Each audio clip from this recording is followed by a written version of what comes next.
I have 6 o'clock. Good evening and welcome to this meeting of the Louisville City Council. We're going to call this meeting to order, and we do have a quorum. Tonight we'll start with our workshop session, and we'll have a brief discussion of regular agenda items in the consent agenda. Council? Anything on item 1?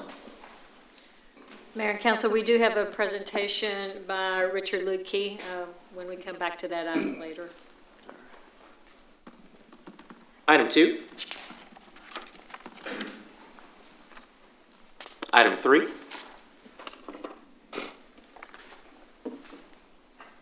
Item 4.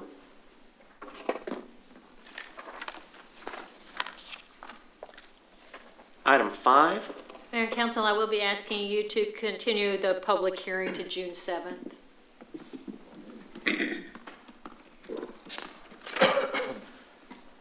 All right. Item 6 is the minutes. Item 7, consent agenda. Item 8. And this one, that 1.255, that comes from the ELAP program from DART, correct? Or DCTA? DCTA, Yeah. yes, sir. So glad to see that moving. Number 9.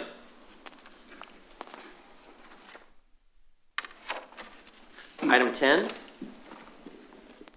Mayor and Council, tonight we have a very different mid-year report for you. So because we went through the COVID situation, we certainly did some major cutbacks to our 2021 budget, and now as we proceeded through the year, our revenues are looking much more positive. So what we have is a rather lengthy, much more lengthy discussion than we normally have about the mid-year, and Gina and I will be walking you through that when we get back to this item. Item 11. Item 12. Item 13. Councilmember Green had requested some interest in being nominated for that board, but we can absolutely discuss any and all of these.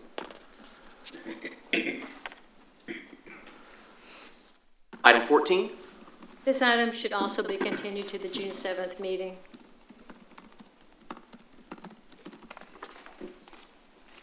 Item 15.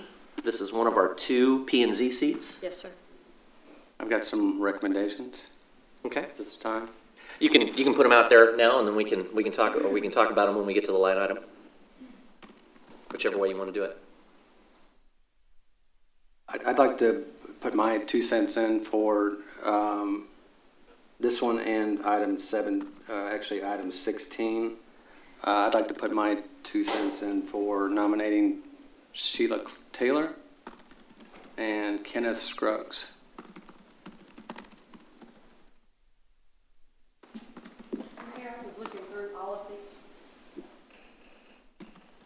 I was looking through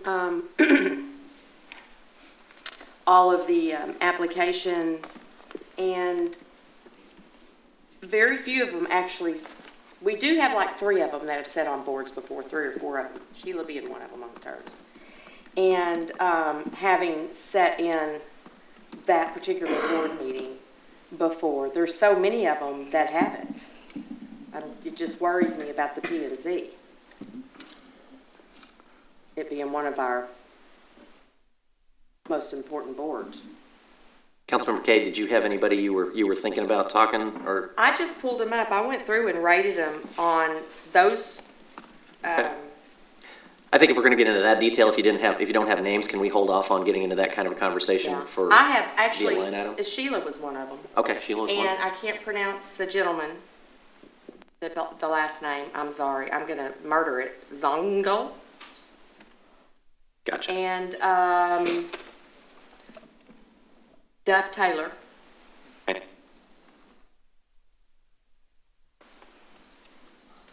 Thank you, Councilmember Cade. Anybody else have some names that we might want to be thinking about before we get to this item later on? One name I'm in support of is Sheila Taylor. We can have a discussion about the other members. I think it's Scruggs and Zongle, So those are the names that are out there. I have some comments, but I'll reserve those. Okay. I'll reserve my comments for the discussion. All right. Councilmember Troyer? I said Scruggs and Taylor were Okay. on my list of my short list. So All right. Gives us a little bit of direction for our conversation later in the meeting. That's 15 and 16. 17, we have a vacancy in place 4 and place 6 on the Parks and Library Development Corporation. And we'll need to consider appointments to fill those. Those will need to be members of the council.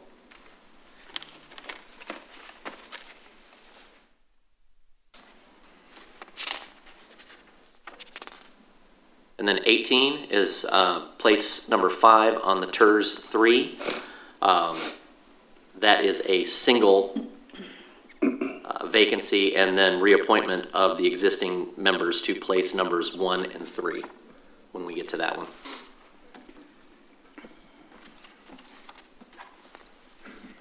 And then number 19 is resolution to extend the declaration. So that is the meeting agenda. Mayor, we do have a report for you in the report section. Oh, missed that The one. finance director would like to present, Gotcha. and we will not Wonderful. have economic development as part of your executive session.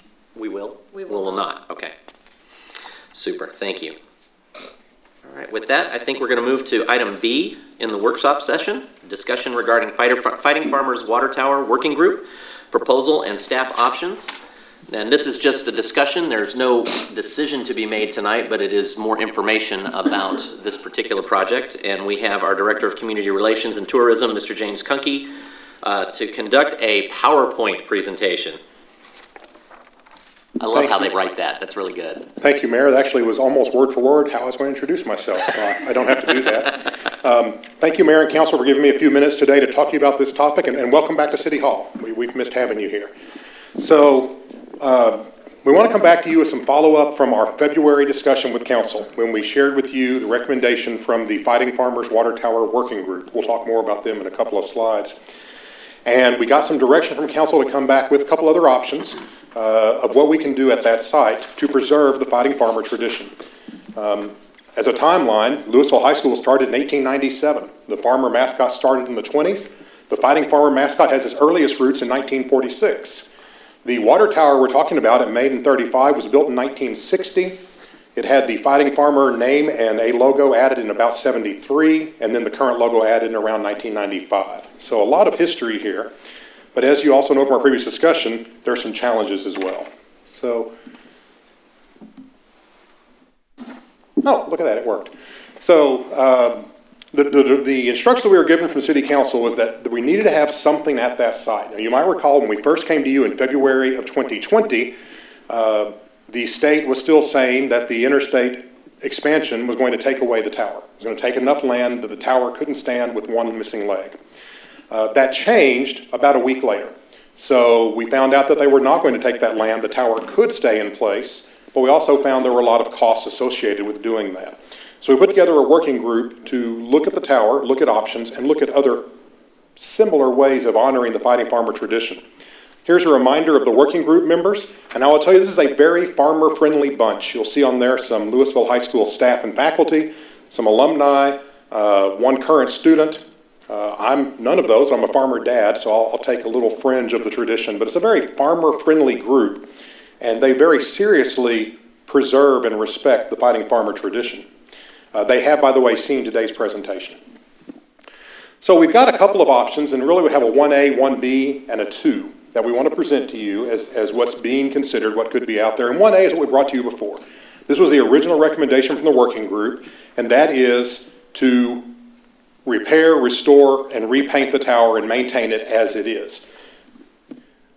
The cost at the time that we came to you was actually just under $700,000, but what we left out of that, and our Public Services Department pointed out that if the tower stays there with no water in it, it needs to have some kind of weight to hold it in place so it doesn't blow over in a strong wind. We get those.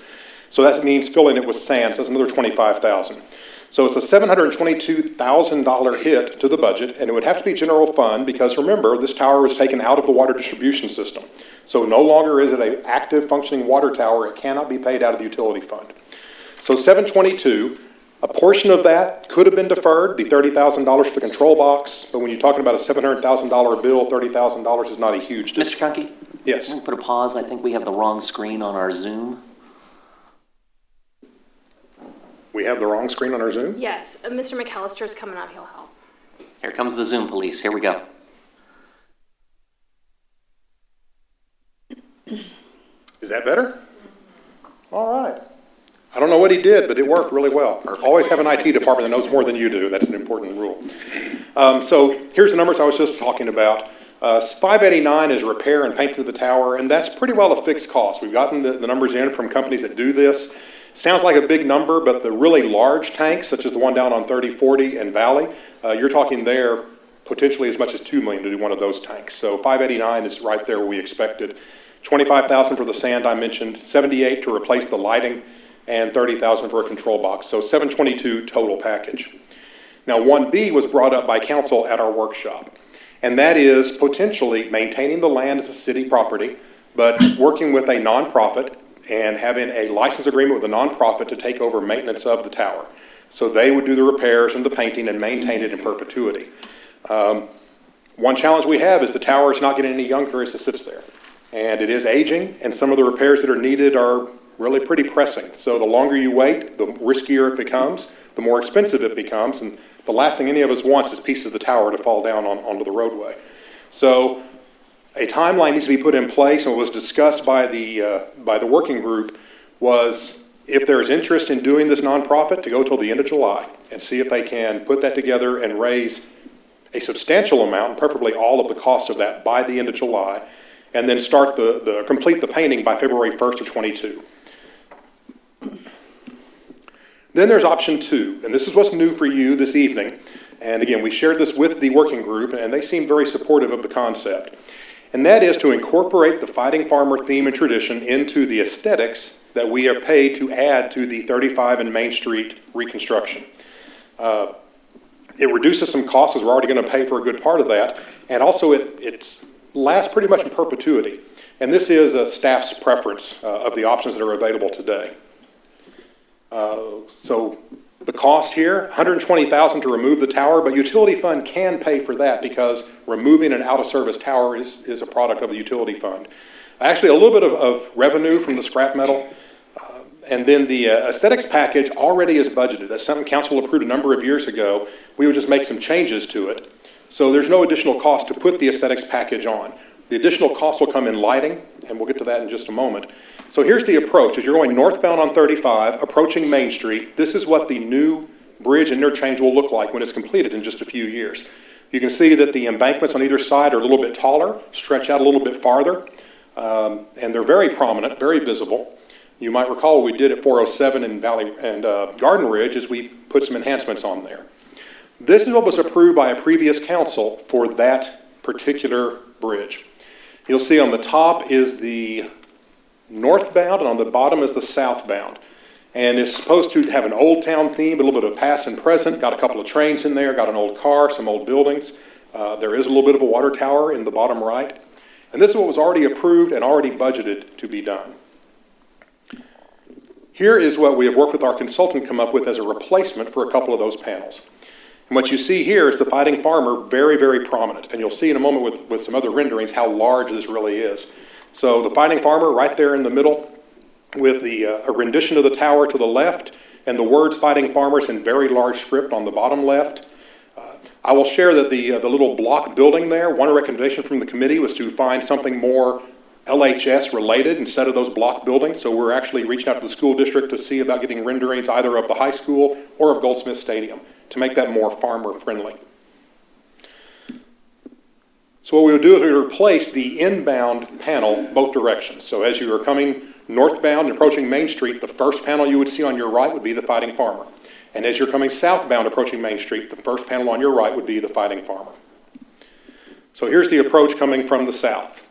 Look at that big truck on top. You get an idea of the size and perspective of this particular aesthetic enhancement.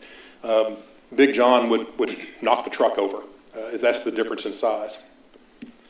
Here it is looking from the bridge. So you've got good visibility from both sides, actually. And this would be the opposite side. As you're moving north, the farmer's on your right. On the left-hand side is Old Town, because Old Town is the theme of that section, the 35, in the expansion plan. And this is pulling back so you can see both panels. This is southbound. So again, the first panel as you approach southbound, I don't know why the same truck is there, he gets around, but just approaching southbound, you see that same panel. And on the opposite side would be the train. So lighting, we proposed down lighting. So it'd be a strip of lights along the top that would downlight the entire panel as you see here, or more or less what you see here. And the cost for this would be $163,000 for all 4 panels, total cost. It's not 163 times 4, that's 163 total. So at night, it would really stand out. Here's an approach from the south where you have both panels on the right and left lit. You can barely see some lighting under the bridge, but certainly you can see the farmer as you approach. Here it is again. Earlier we saw it from the bridge, from the opposite direction. And that's actually the whole content here. So unless there's questions, I'd be happy to entertain. So Mayor and Council, I will add that we did bring, the committee did look at medallions like you see up at University of North Texas. And there were 4 that our consultant proposed to be short. They didn't have the impact that this form liner would have. We had 4. We had a Fighting Farmer. It just had the emblem that wasn't large enough to put Louisville Fighting Farmers. The city seal, I think we had one for Old Town and another, but it didn't have the impact that what you're seeing here on option 2 had. The cost was again significant. We looked to light the bridge, the columns and the bridge itself. That was a $360,000 price tag, I think. And again, it did not have the impact. They could not guarantee that it would have maroon or purple. And it looked a little bit like rope lighting, if you will, or neon lighting. It just did not look good, especially for that price tag. So there were other options that we discussed with the committee and that staff looked into, but this was the most prominent and one that we felt was more sustainable in time. The real issue here is the time frame of getting this decision, because the Main Street Bridge is being advanced by TxDOT, and that contract, David Solomon, is probably, we need to have this resolved by probably July or midsummer. That's correct. To get it to TxDOT so this can happen. So we have this opportunity as a window, as an option. A year ago, a year from now, we would not have this option. So. Can I ask a question? Yes. The $163,000 lighting package on that, we were, as part of what we were going to do originally, there was going to be, were we going to light that? So there was, really the cost would not change from what we were doing. I don't believe before, lighting was right? part of that package. No, lighting was not part of the original package. Okay, The so lighting that's is the an only thing that's add. extra. Yes. The design is covered in the existing budget, but the lighting is new. Okay, so what we're really saying is that the additional cost of this option is $163,000 versus $722,000, which is pretty significant. I personally have some concerns with the water tower itself, the structure of it, not just the cost of repairing it now, but infrastructure is not forever. And eventually, that price tag is just going to continue to grow to repair it until it's just not going to stand anymore. I love the idea of doing the graphics along the highway. I think it looks amazing. I really, really love it, and I think that it seems like a win-win to me that we can still honor the tradition of the Fighting Farmers and display it prominently because that is important. But it's also not handcuffing the future councils or even our council to spend that amount of taxpayer dollars when we all know that we've got a whole lot of needs that are unfunded right now. So I'm in full support of this option 2. I've got some comments too. I'm also in favor of the panels. I think I would rather be known as the niche of Louisville with the panels on the highway than the water tower. When this kind of first came up, the first thing that came to mind was the Sam Houston statue in Huntsville. So if you do the research on that, that was the artist financed it, the Chamber of Commerce paid for the base, and they've had a huge program as far as pavers that have paid for maintenance for that ongoing. I also found another one in Hampstead, Maryland, almost the exact same occurrence. Theirs was over $1 million. They called it a landmark, and they chose to take theirs down. So I think that we're doing the right thing with the panels on the highway.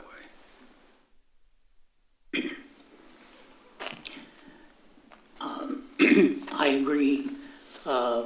As I was looking through this, preparing for the meeting, I saw the first two options and wasn't really, even when we talked about it before, I wasn't really bowled over by either one of those options. And then I wasn't expecting the second option. When I got to the panels, I thought, wow, we've got a winner now. So that's what I'm looking at. Mayor, in looking at the options that y'all brought, we also discussed putting a light on top of the water tower on each side. In that way, if something very important or exciting goes on in the city, then the light comes on, we're lighting the tower. And That's correct. I left that part out. I omitted it, and we're gonna have to research what the cost would be on that, Right. but it's feasible. Right. It is feasible. This will be here for a very, very, very, very, very long time. And I don't know of another town or city in Texas, there may be some, but I don't know that has something that is this classy. And to be quite frank, I bleed maroon. We were in the same class. But that number of $750,000 that might last 15 years, if it doesn't become a safety issue, and the fact that it's not used, that's hard to swallow. I love this idea. I love this. This will be here long after that tower, long after. Good job. So Mayor, Council, at the end of the mid-year report, you have the options listed with the pricing. And so when you give us direction on the overall direction for the mid-year, you'll be selecting which option to go with. Thank you. And Mayor Kara Stone, who was on our working group, is on the call. I don't know if she had any comment to offer. She generally does. So Kara, if you had anything, here we go. Sorry. Yeah, I'm having some internet issues, so I'm having to get on my phone. But no, I'm like with Ronnie. My blood bleeds maroon, and my folks went to Louisville High School and graduated. My grandparents, settled Louisville. So I mean, my heart is with Louisville High School, and when they presented the panels with the on the sides of the bridge, I thought it was just awesome. That's something that, like Ronnie said, no other town that I know of has that. It's just going to be really, really cool to have that, and I appreciate the opportunity to be able to participate and have this option. And I agree, the tower, I helped raise the funds to repaint that tower back in '93, and the cost has gone up quite a bit. And unless somebody, we have an option for somebody to come in and give us a big check. I don't want to pass up having the highway, presentation with the Louisville High School. So I appreciate the opportunity. Thank you, Kara. And by the way, Council, Gary Kerbo is also a part of our group, and Gary Kerbo is present in the room as well. Mr. Kerbo. Thank you, Gary. Any other questions for Council? What happens to the land? the city would still own it, and we would have to look at what to do with it. That is correct. No question, James. Just kudos to you and the working group to come up with a functioning idea. I think Kristen hit every point that I had of concern of keeping the water tower. Basically, the funding to upkeep it, regardless. I think there's something in there about a private entity taking the land on, but that tower would still be liable by the city. The city still be liable for anything that happens. So, I think this keeps the spirit. Represents the LHS and the Fighting Farmers in a great way. If anybody's seen the UNT, what they have on theirs, I think that'll be really awesome.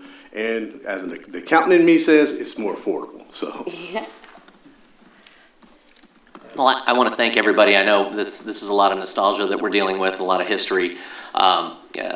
My hometown is identified by its water tower, which makes the one down on 3040 look like a little tiny pipsqueak. So I understand towns and water towers, but at the beginning of this whole conversation, this had to do two things. It had to represent our pride in our fighting farmers, and it had to be seen by absolutely everybody who passed on 35. And you guys have been able to solve those two issues and provide something that's going to last. So I want to thank the working group. I want to thank all those that have a passion for our fighting farmers, and I appreciate you all putting out your voice and letting us know how important this was. I think we were able to find a way that was fair to the taxpayers and fair to our fighting farmers and still respects the history of our town. So I appreciate it. We don't have any other comments. I think we're done with the workshop. We'll go ahead and move into the regular session. All right, with that, if you would please rise. I get to do the invocation.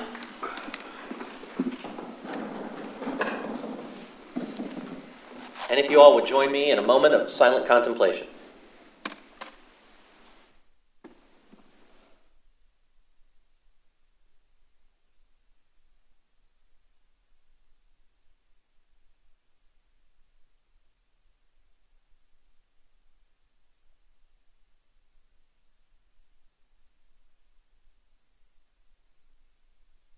Amen.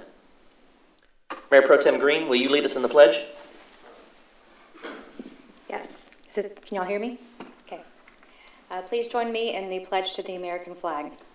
I pledge allegiance to the flag of the United States of America and to the republic for which it stands, one nation, under God, indivisible, with liberty and justice for all. Now the Texas flag. Honor the Texas flag. I pledge allegiance to thee, Texas, one state, under God, one and indivisible. All right. Item C, 1, public hearing, consideration of an ordinance granting a zone change from general business district zoning and residential R7.5 district zoning to Old Town Mixed Use 2 district zoning on approximately 4.743 acres out of the J.W. King Survey, abstract number 696, located at the northwest corner of South Mill Street and West Purnell Street at 156 Edward Street and 535, 511, 421, and 419 South Mill Street, as requested by Vincent Stanco, Jones Carter, on behalf of Shea Byers, J Street Companies LP, the property owner. J Street Companies is proposing a new 4-story multifamily development at the former REW site at the northwest corner of South Mill Street and Purnell Street. The request requires a rezoning to Old Town Mixed Use 2, which aligns with the Old Town Master Plan for the designated area. Several residents wrote in opposition and spoke in opposition at the P&Z Commission meeting. Staff and the applicant have continued to correspond to address their concerns regarding traffic, trash compactor location, rodents, crime, and privacy. Several changes have been made to the concept site layout. The site plan is not binding with a straight zone change. However, staff will work with the applicant to address concerns. The Planning and Zoning Commission recommended unanimous approval of the request on April 20th, 2021. The recommendation is that the City Council approve the ordinance as set forth in the caption above. And we have Mr. Richard Lutke, our Planning Director, to give us a presentation. Good evening, Mayor Gilmore, members of the Council. I have a short presentation here related to the requested zone change. First, I have some location maps. The map on the left-hand side shows the 4.7 acre site. Property to the south is zoned public use and contains the new Mill Street Elementary. To the east, you have some properties zoned general business and light industrial. To the north are some properties zoned Old Town Mixed Use 2 and general business. To the northwest is the Spectrum Operations Facility, zoned general business. And then to the immediate west of the site, you have a small neighborhood that is mostly zoned R75, and it does have a few properties that are zoned OTMU2 as well. To the right-hand side of the screen is the aerial photograph, and the site boundary is outlined in red. And again, you can see the Mill Street Elementary to the south, the neighborhood to the west, and the other developments. It is truly a mixed-use area. So first I want to visit with you on the Old Town Master Plan. We always look to our adopted plans for guidance when making zoning decisions. The 2003 Old Town Master Plan has been our guiding document for many years, and we've achieved great success in our Old Town with the vision of that document. And the goal of the Old Town Master Plan is to revitalize Old Town and create a dynamic environment for living, retail, and entertainment. One specific strategy to accomplish the goal includes the redevelopment of existing uses into high-density residential and commercial uses. Doing so aims to enhance the nighttime and daytime populations and increases the spending power in Old Town. The Old Town business community has demonstrated very strong and continued support for this strategy. Some of the catalytic projects that address this strategy, and I won't go into a lot of detail here, but we do have the ARA Old Town, which is, has just been completed near our DCTA Old Town station. The second one is the Main and Mill Lofts that will be under construction just southeast of City Hall here very, very shortly. We're very, very excited about that. And then, of course, the last one listed is the proposed project on the subject site.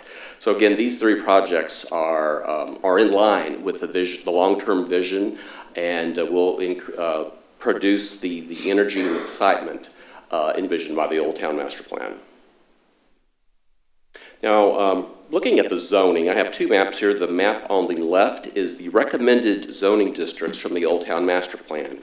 And the site on both of these maps is illustrated by the dark star, kind of towards the middle of each map.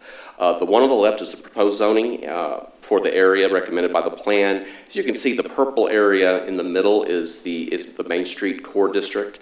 The darker pink is the Old Town Mixed Use 2 district. That district is meant to really truly be an urban mixed use district with a combination of different forms of residential, office, retail, entertainment, and restaurant, which is the direction that we've been heading all these years. The lighter pink, you've got three areas kind of to the two on the northwestern corner, one on the southwestern corner. Those are our really solid traditional single-family neighborhoods, and that is recommended for OTMU1, which is primarily residential, but it does allow small cottage industries, small offices, and service industries, very similar to the two cottages that we have right here behind City Hall.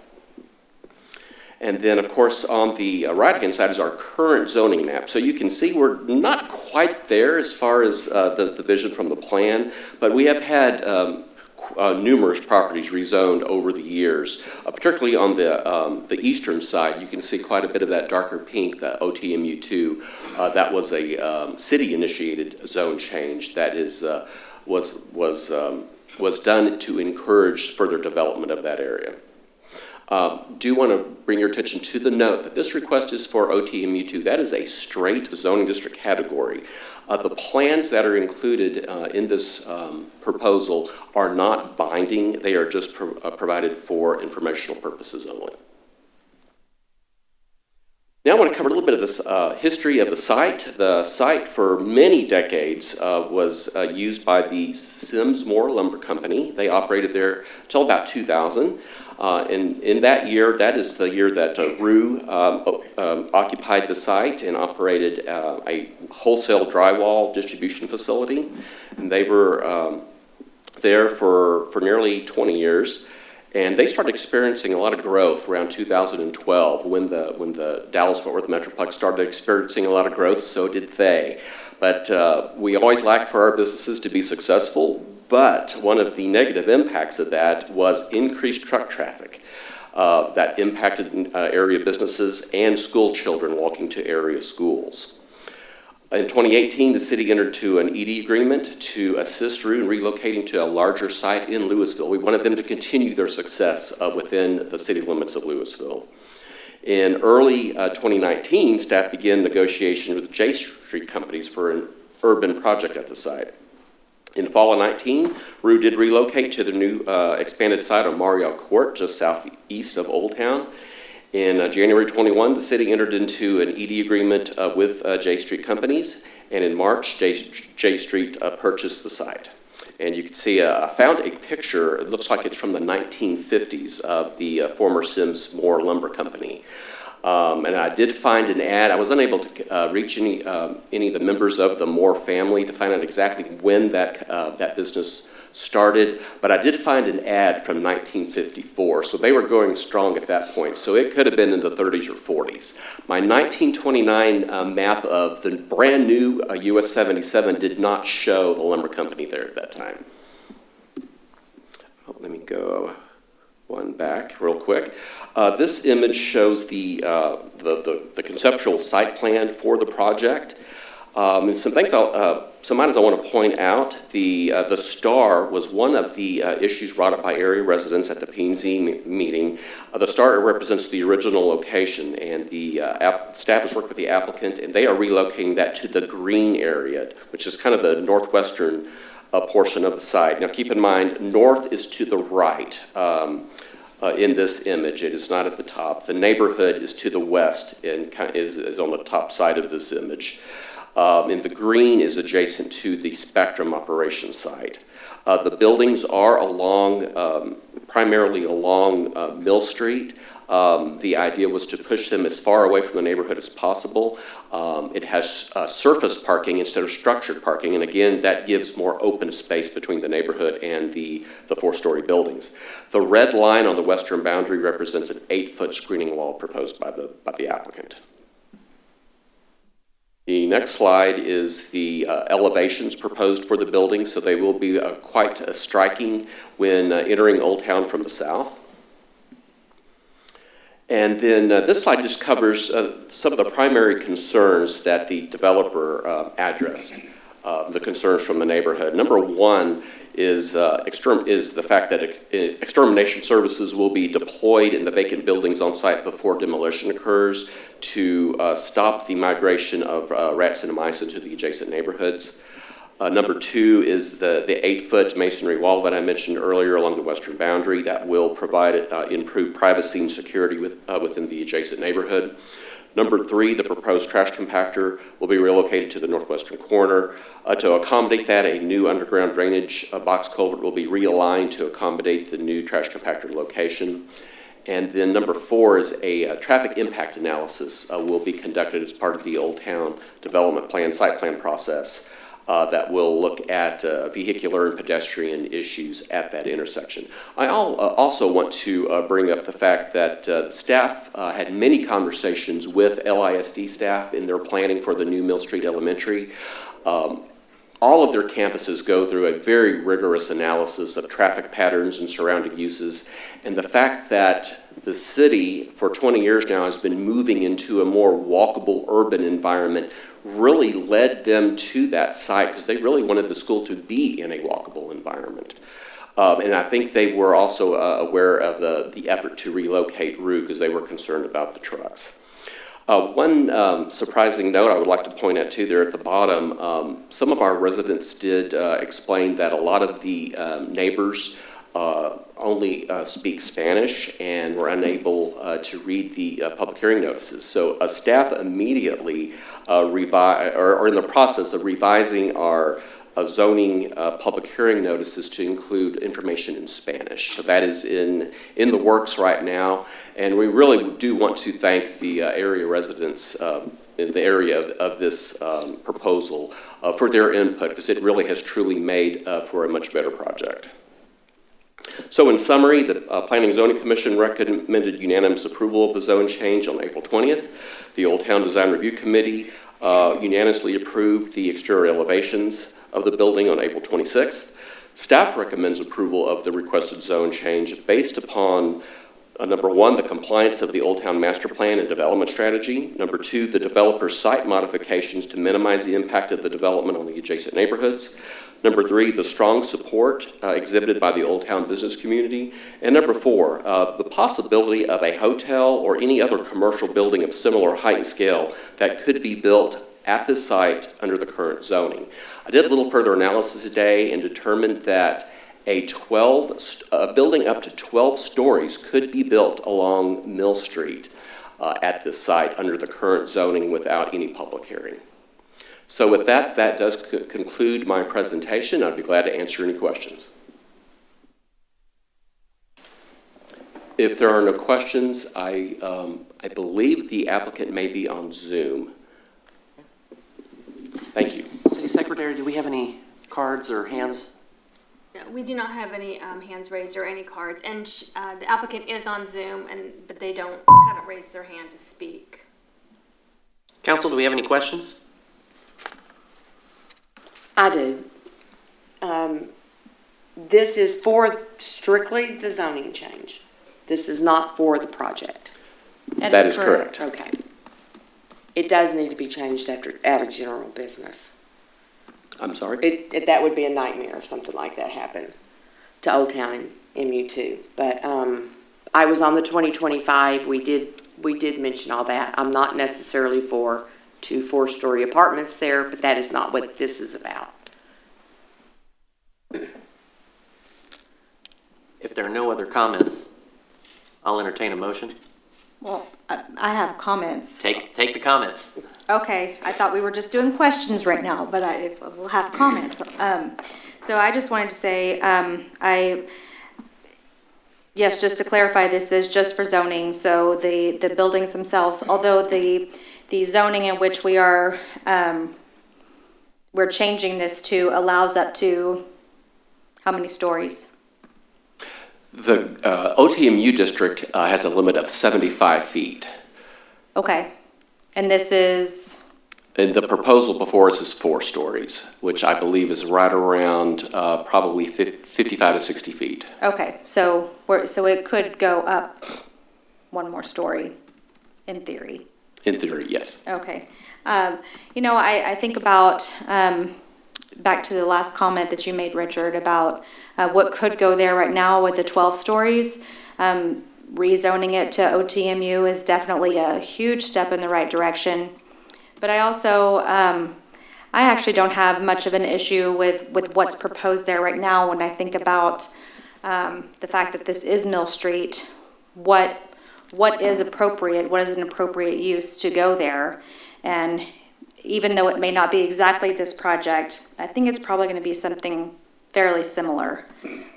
Just in the reality of the economics of it, we're not going to have single-family residential or townhomes built in that location.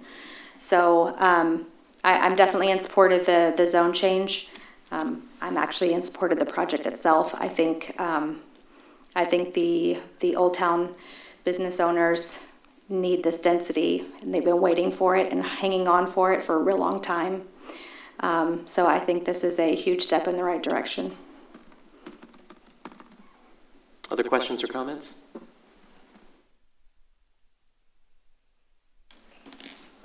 All right, hearing none, I would like to also thank the Main and Mill Association for their letter in support that I think has been filed as part of the meeting notes. If there are no other questions or comments, I will entertain a motion to close the public hearing. Move to close the public hearing. Second. I have a motion and a second. All those in favor signify by saying aye.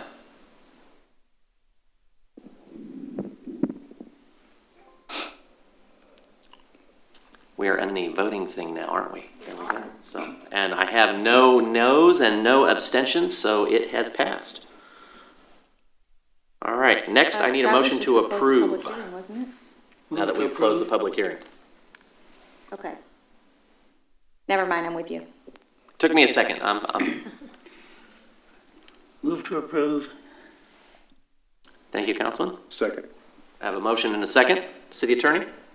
This is an ordinance of the Louisville City Council amending the zoning ordinance by rezoning approximately 4.743 acres out of the J.W. King Survey Abstract Number 696, located at the northwest corner of South Mill Street and Purnell Street at 156 Edward Street and 535, 511, 421, and 419 South Mill Street, from general business district zoning and residential district zoning to Old Town Mixed-Use 2 district zoning, correcting the official zoning map, preserving all other portions of the zoning ordinance, determining that the public interest and general welfare demand the zoning change and amendment therein made, providing for repeal or severability, a penalty, and an effective date, and declaring an emergency. All right, if everyone will please vote.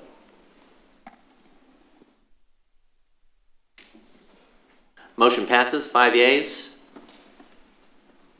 And we're on to our next public hearing. Public hearing number 2, consideration of an ordinance granting a zone change request for specific use district to light industrial district on approximately 42.734 acres, legally described as Lot 11R, Block A, Riverview Industrial Park Addition, located at the southwest corner of Stonewall Drive and Huffines Boulevard, as requested by Barry Hudson, Dunway Associates, on behalf of Christopher Henderson, Salem Radio Properties Incorporated, the property owner.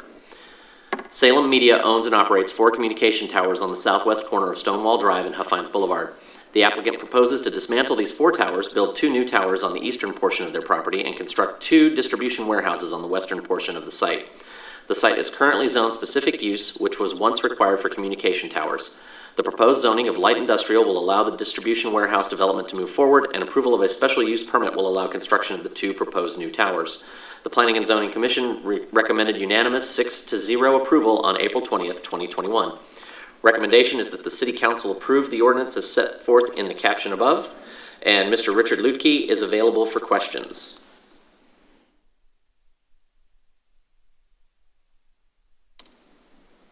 City Secretary, do we have any speaker cards or hands on this one? No, sir, we do not. All right. Council, any questions or comments? If there are none, I will entertain a motion to close the public hearing. I have a motion to close. Do I have a second? The public hearing. Sorry. Second. I have a motion and a second. All those in favor, please signify by voting aye.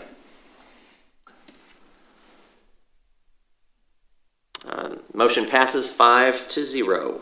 I will now entertain a motion to approve. Move to approve. Second. City Attorney?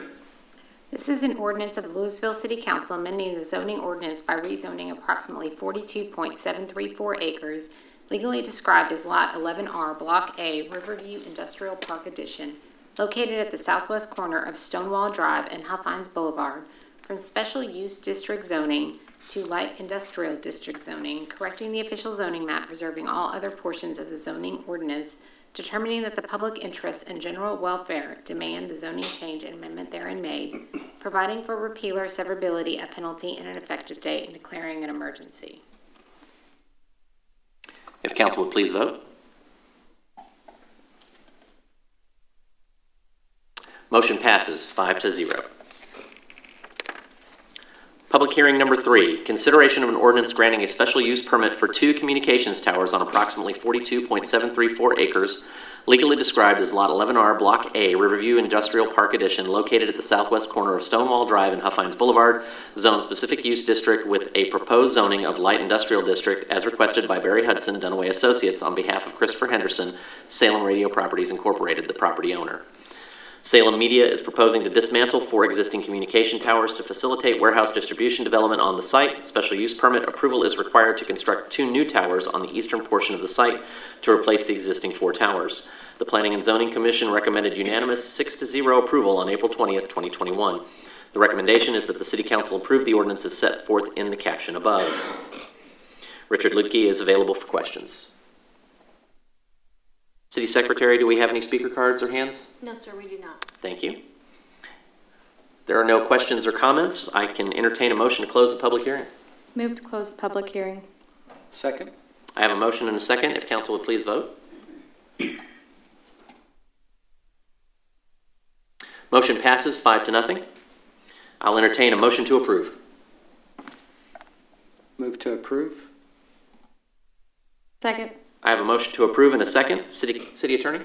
This is an ordinance of the Louisville City Council amending the zoning ordinance by granting a special use permit for 2 communication towers on approximately 42.734 acre tract, legally described as Lot 11R, Block A, Riverview Industrial Park Edition, located at the southwest corner of Stonewall Drive and Huffines Boulevard and Zone Light Industrial District, providing for repeal or severability, penalty, and an effective date, and declaring an emergency. If council would please vote. Motion passes with 5-0. Thank you, council.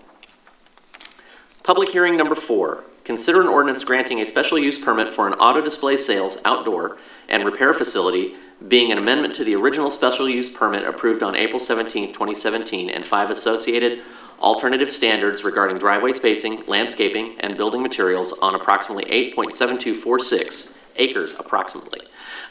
Legally described as a portion of Lot 1R Block A and Lot 2 Block A, Bankston Nissan Edition, located at 1601 South Stemmons Freeway, Zone Light Industrial District, as requested by Jimmy Simone, West Wind Building Corp., on behalf of 1601 South Stemmons Freeway, LLC, the property owner. This site houses Nissan of Louisville, which was granted a special use permit in 2017. The IH Interstate Highway 35E overlay was then adopted in 2018. Since then, the property has changed ownership. The Texas Department of Transportation has acquired land along the frontage, which triggers an SUP amendment. In addition, the applicant is proposing a future parking garage. The proposed SUP has 2 phases. Phase 1 includes modifications to the front of the site based on the TxDOT acquisition, while Phase 2 includes the addition of a parking garage along Country Ridge Drive. The following 5 alternative standards are requested. A, to allow control of access of approximately 132 feet in lieu of the 250 feet required in the access control policy. B, to allow driveway spacing of approximately 90 feet in lieu of the 230 feet required in the access control policy. C, to allow the existing canopy trees at approximately 50-foot spacings to remain with added alternative ornamental trees in lieu of requiring shade trees spaced at 30 feet on center. D, to allow the existing landscape islands to remain and not require additional islands provided that the required number of trees will be planted on site. And E, to allow a 100% brick exterior parking garage in lieu of matching the existing structure. The Planning and Zoning Commission recommended unanimous approval 6-0 of the SUP, and the Overlay District Board recommended unanimous approval 6-0 of all 5 alternative standards at their joint meeting on May 4th, 2021. The recommendation is that the City Council approve the ordinance and 5 associated alternative standards as set forth in the caption above. Richard Lutke is available for questions.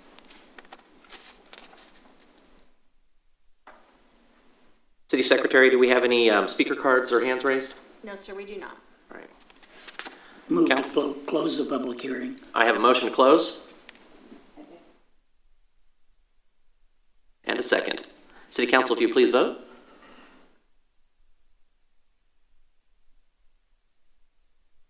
Motion passes 5-0. I'll entertain a motion to approve.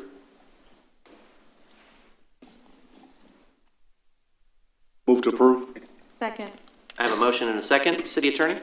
This is an ordinance of the Louisville City Council amending the zoning ordinance by granting a special use permit for auto display sales outdoors and repair, being an amendment to the original special use permit approved on April 17, 2017 on approximately 8.7246 acres, legally described as a portion of Lot 1R Block A and Lot 2 Block A, Bankston Nissan Edition, located at 1601 South Stemmons Freeway and Zone General Business District, providing for repeal or severability, penalty, and effective date, and declaring an emergency.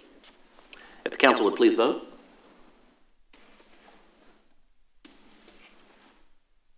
Motion passes 5-0. All right. Continued public hearing, item 5. Consideration of an ordinance pursuant to section 311.003 of the Texas Tax Code, amending tax increment reinvestment zone number 3, located south of State Highway 121 and Business 121, and being wholly located within the extraterritorial jurisdiction of Lewisville, Texas, by amending its boundaries and its benefits to the city of Lewisville and amending the project and finance plan for the zone. Pursuant to Chapter 311 of the Texas Tax Code, the City Council created TERS 3 on December 3rd, 2018 to provide a mechanism for financing most of the outstanding improvements of roads, drainage, and utilities in Castle Hills after annexation. At its January 28th, 2019 meeting, the City Council approved a final project and reinvestment zone financing plan, project and finance plan for TERS 3. The boundaries of TERS 3 contain approximately 708 acres. As discussions of the process to annex Castle Hills proceeded, various district boards shared concerns about the ownership of parks and open space upon annexation. This ordinance amends the boundaries of TERS 3 to include park and open space land. The proposed boundaries include an additional approximate 53.05 acres generally located south of State Highway 121 and Business 121 and being wholly located within the extraterritorial jurisdiction of the city of Louisville, Texas. A map depicting the boundaries of the amended zone is available in the office of the city secretary at 151 West Church Street, Louisville, Texas 75057, and is available for public inspection. The ordinance also amends the project and finance plan to update project costs and zone reimbursements, including the acquisition of park and open space land, and to include Economic Development Authority. It is being recommended that we move to continue this public hearing to a date certain of June 7th, 2021. Move to continue the public hearing to June 7th, 2021. Second. I have a motion and a second. If council, actually, I need to see, are there any speakers on this There one? are none, sir. Thank you, City Secretary. We'll entertain a vote then, please.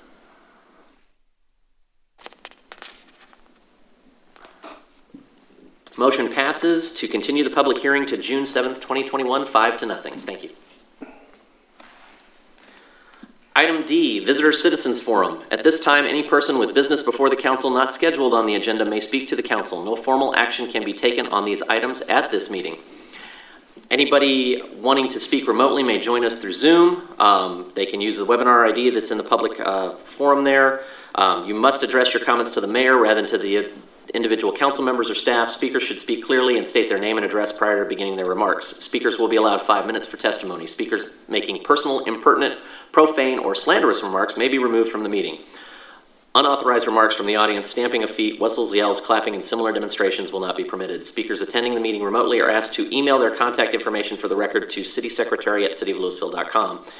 In accordance with the Texas Open Meetings Act, the City Council is restricted from discussing or taking action on items not listed on the agenda. Action can only be taken at a future meeting. City Secretary, do we have anyone for the Visitor Citizen Forum? No, sir, we do not. All right. Item E, consent agenda. All of the following items on the consent agenda are considered to be self-explanatory by the council and will be enacted with one motion. There will be no separate discussion of these items unless a council member or citizen so requests. For a citizen to request removal of an item, a speaker card or comment must be filled out and submitted to the city secretary. City Secretary, do we have any comments? No, sir, we do not. Okay. I will entertain a motion, or if we have comments to remove any items from the consent agenda. Move to approve the consent agenda. Second. I have a motion and a second. If council would please vote. The consent agenda motion passes 5-0.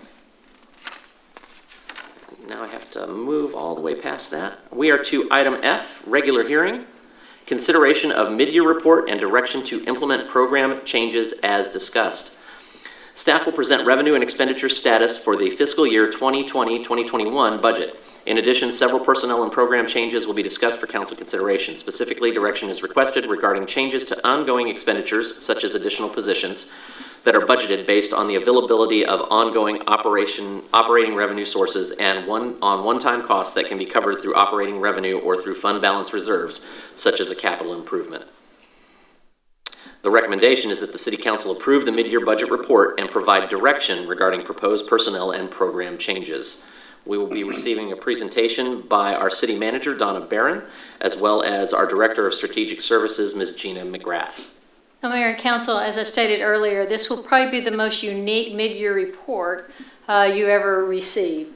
So we had numerous changes as we went into the FY 2021 budget.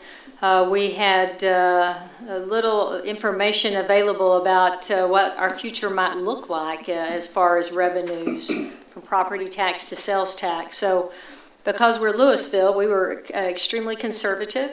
As we have moved forward through the FY 2021 year, revenues are looking much better. And so at this point, we'd like you to consider a couple of different issues. One would be putting back in place some of the programs that we cut earlier, but also considering some new programs that have come about during this fiscal year thus far.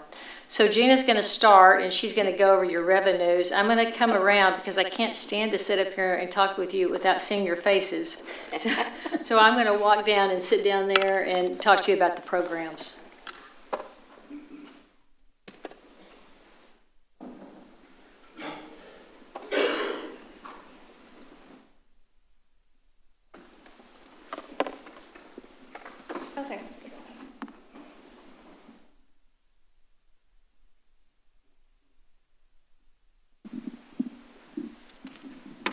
Okay, with that, I'll get started.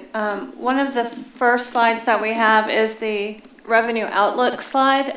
Hopefully it will be up in a second. Yay. Okay, so the economic outlook slide that you're seeing there is from our HDL consultants, and they're the group that we utilize to monitor and report back on our hotel occupancy tax as well as our sales tax.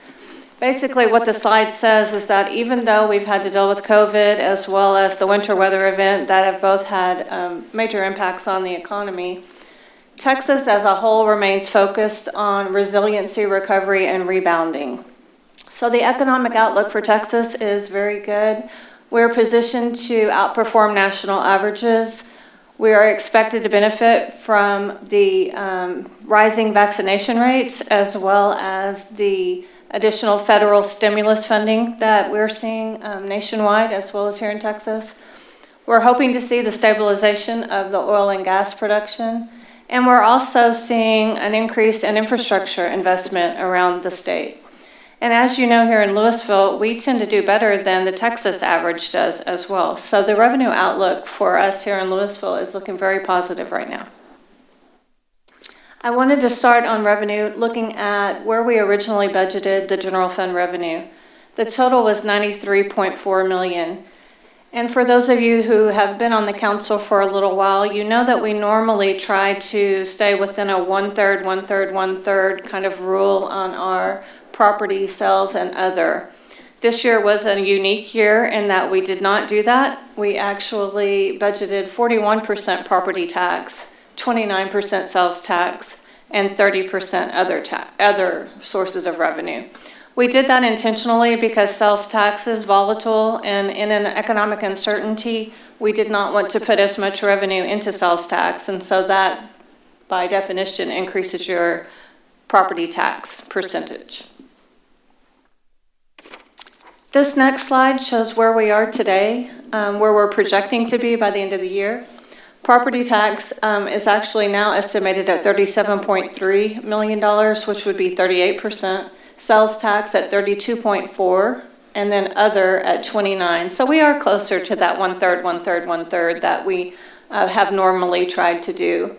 I do, though, want to caution you that I think we're going to be seeing a movement away from that one-third, one-third, one-third. There are some interesting things going on with sales tax in our Texas legislature in this last session, and I think we're going to see that again in 2 years from now. And so our reliance on sales tax is something that we really need to be aware of and start to limit a little bit. And we'll talk about that a little bit more when we talk about sales tax. But remember that sales tax also funds your 4B fund, which is Parks and Library, our fire control, and our crime control. So if those costs were added into the general fund, we would actually be 42% reliant on sales tax. So that's just one thing I wanted to kind of make you aware of as we go through the budget projections. And Gina mentioned the legislative session, and so at this point, we have survived. Our sales tax has survived. But I think, as most of you know, the proposal was to move from origin to destination-based sales tax, which means we would lose about $20 million a year. And so that would have significant impacts for Louisville. And what has been communicated at this point is that they are going to consider it at the next session. There will be interim studies about this, and so we will be very involved in that issue. So the first slide that we're going to go in depth on is property tax. And I don't think since I've been here, I have decreased property tax revenues during the year on our projection. Normally, property tax is not really rocket science when you go to estimate this. We have a tax rate, we know a value, we set the tax rate, and we know what revenue we're going to get. Unfortunately, this year, our certified tax roll actually had an abnormally high number of under protest properties that were still being appealed. If you'll recall, I think we talked about that during our budget workshop, about that, how that was unusual. In addition, the appraisal district continues to add properties and accounts to the roll.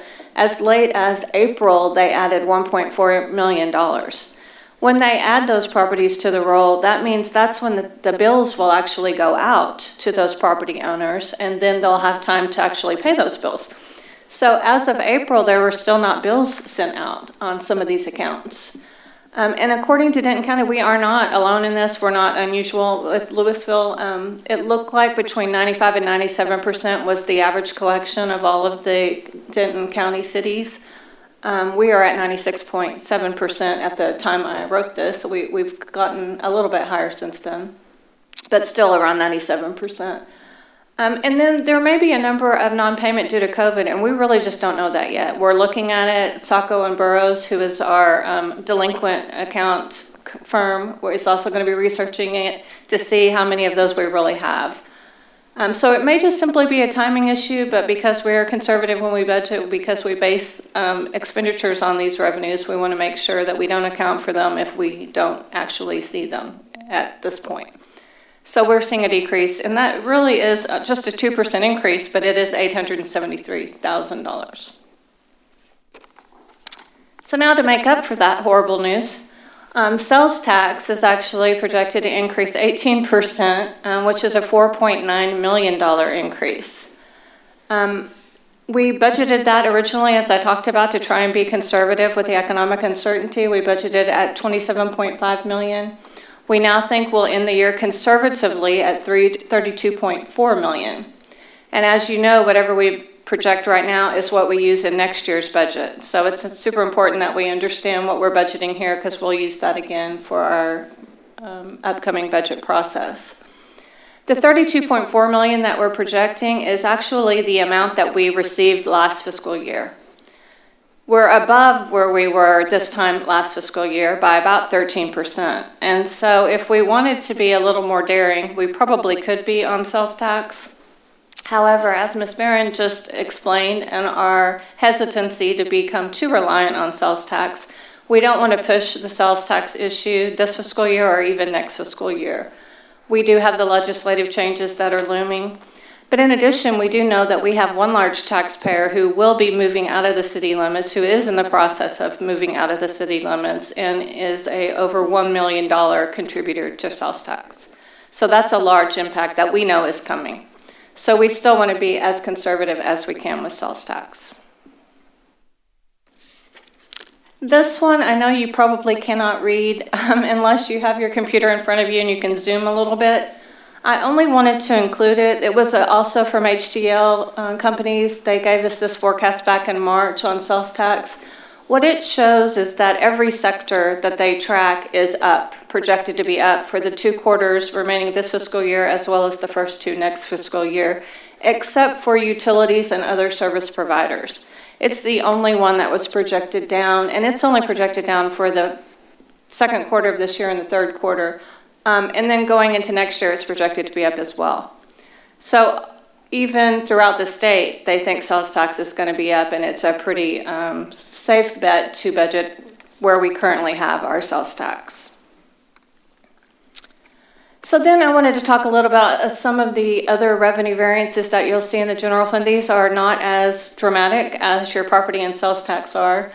But we do have several that are outperforming our projections, and then a few that are underperforming our projections. And I'm going to go into those one by one, but I wanted to show you kind of at a glance where we were on those other revenue sources. The first one I'm going to talk about is Thrive. If you'll remember, when we first, last year in 2019-20, when we thought we were going to open Thrive right on time, right as that pandemic hit, we had originally budgeted $672,000 annually for memberships. We promptly did not open it, and we haven't had it fully open until really recently, where we've started to see more normalized hours out at Thrive. So in the 2021 budgeted, we reduced that all the way down to $80,000, because that's really what we had, kind of diehard fans out there who were going to go ahead and go with the membership, and so we saw those early on. However, at this point in the fiscal year, we've actually gotten over $360,000 worth of memberships. So we're thrilled to be able to increase that little revenue source up. That's like 350% of what we budgeted. Not yet up to the $672,000, but I think we're well on our way. These statistics show you that our memberships have increased even throughout this fiscal year. You can see from 2670, we now have 4,362. So that's 63% growth just this fiscal year.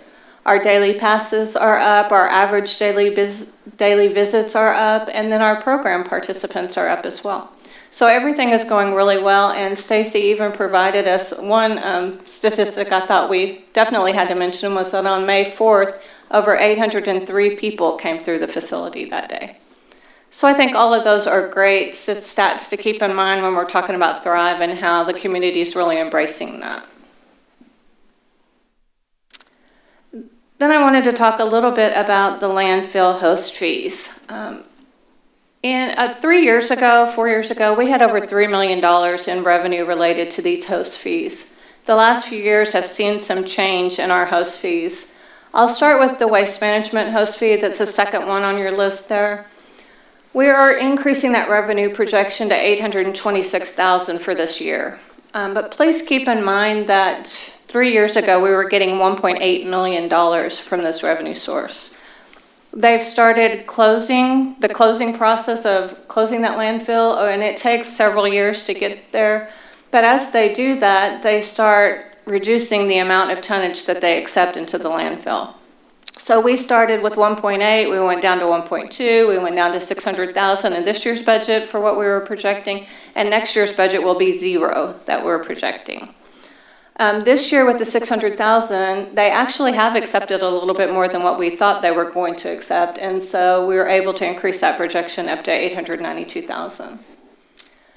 In the Camelot Landfill, which is also owned by Farmers Branch, we started that one about 400,000 a few years ago, and as the closures of the other landfills have occurred, this one is going up. It's not a 1-for-1 though, because they'll only accept so much material. We had thought that they would accept about 1.2 million. They're almost up to 1.5 million, and I think that's where they're going to plateau. I don't think we're going to see a lot more growth in that. That's about where they're going to stay. But for this fiscal year, we are able to increase that 266,000 to 1.5 million. Council, I might add too that the third landfill in Louisville actually shut down temporarily, and all of that construction debris is actually being taken to Camelot at this point because they're both operated by Republic.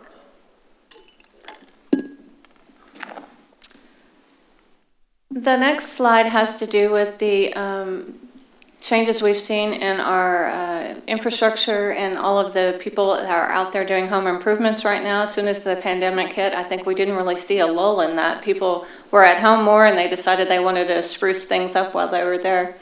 So we've seen an increase in what we budgeted from the original projection for building permits of 193,000. We've already collected 620,000. On engineering inspection fees, which go hand in hand with that type of construction, we've already collected over 199,000. So both of those projections are based on what we've actually seen occur so far this fiscal year. Mixed beverage tax, this is one that we get from restaurants and bars, and now that they're opening back up, we're seeing some more returns to our normal type of usage on this mixed beverage tax. We're projecting 289,000. Our normal prior to the pandemic was 430,000 a year. So we're not quite back where we were, but we're certainly on the way. Auction proceeds, this is based on what we've currently collected, 118,000. It fluctuates every year. There's not a normal there. It depends on what we have to auction here at the city, and so that can fluctuate greatly. As can the abandoned vehicles and the fees associated with towing, impoundments, and auctioning of vehicles. That fluctuates every year, but this year it is up quite a bit, and so we're able to increase that projection to 216,000. On recycling, I think you may remember that we've had a discussion about how we used to make money off of recycling, and that was super cool. We had like 100,000 here and there annually. This last year, we realized we were no longer making money on recycling. In fact, we had to pay a couple of months. And now that charge is being directly paid to from our residents and multifamily to Republic. And so there is no longer a revenue being seen from recycling. However, we are in the middle of a meter changeout program, and our staff was able to find a recycling purchaser for all of the metal related to those meters that we are exchanging. So we really had a huge $20,000 payment in December that made this $22,000 increase in recycling possible for this fiscal year. Animal services and library fines are both in a similar situation in that we were closed for part of this year. And the animal services weren't able to have as many adoptions or as many owner reclaims as we had projected originally. And so that led to a decrease of about $20,000 in our projection for animal services fees. Library fines is the same thing. We closed the library for a little while. We have reduced hours, and so that has also reduced our fines. Fire occupancy inspections. Our fire inspectors are currently working through a backlog of inspections related to COVID-19 and again the winter weather when they were kind of dispatched out to help with other things during that winter event. So they're working through it. We just don't think they're probably going to get to the full 192,000, and so we have reduced that by 25,000. The Texas-New Mexico franchise, we're decreasing 100,000, and that looks dramatic, but it's really only a 3% decrease for them. They are our largest franchise fee payment at $3.1 million. Our last two quarter payments that we received from them last fiscal year were reduced, and so far this year we've seen a reduction in that payment. And so we use a trend to estimate those, and so when that trend's negative, we've got to go with the trend for the revenue source. And you'll remember when we showed you the sales tax estimates on which quarters and which sectors were going to be up, utility providers was the one that was down a little bit. So this kind of goes hand in hand with what they saw at HDL. Warrants is an interesting one. Warrants, we really don't drive this revenue source. We base it on a trend and what we see is happening in that revenue line item. But because it's such a large decrease, we really needed to make you aware of it because it's a drop of $222,000 in what we're projecting. Actual collections are just not matching that revenue projection that we had originally based on the trend. And we think it's due to a couple of reasons. One of those is that the overall citation issuance is just declined over the last few years, and we'll give you some numbers on the next slide. And so there are fewer tickets, and fewer tickets are going to lead to fewer warrants. And that's really a nationwide trend. That's not even just here in Louisville or in Texas. It's everywhere that we're seeing that. And so we've talked about that a little bit over the last few years. But then the pandemic has had several impacts to this as well. We know that numerous people have lost their jobs and they may just not be able to pay their warrants right now. Municipal court has been closed and reduced the number of payments received because they haven't been open to take those payments. And they've had to take longer to set a court date because so many things are backlogged due to that closure. And so it may be that we're just going to see those in the future in the next 6 months to 8 months. We might see starting to catch up on some of those warrants.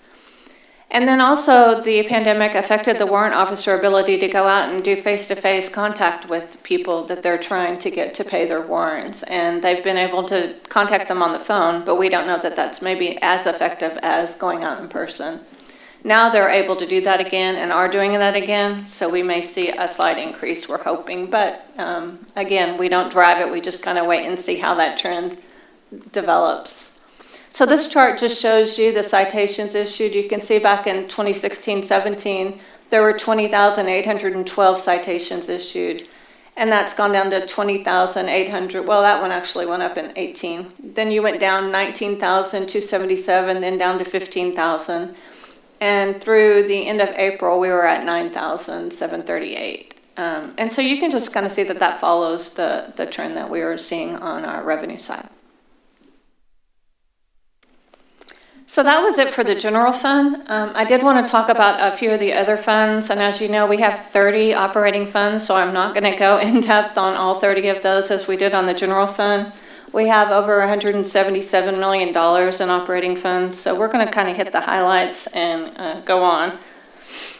But we do have the fund summaries available for you, and I hope that you had the opportunity to review those. If you have any questions, either on Donna or myself would be happy to talk about those tonight as well. The utility fund revenue, water sales and sewer service are both increased. Water sales are based on our year-to-date collections as well as a trend for the remaining months of the year. We're increasing that $391,000, which is about a 2% increase. So it's not a huge increase in terms of percentage, but it does add a lot of dollars to our utility. But remember that this revenue source is highly dependent on the weather. If we have a really rainy summer, we won't have very many water sales, or if we have a really dry, hot summer, we'll have a lot of water sales. So this is always one that we kind of go back to at the end of the year and see how we did for the summer months.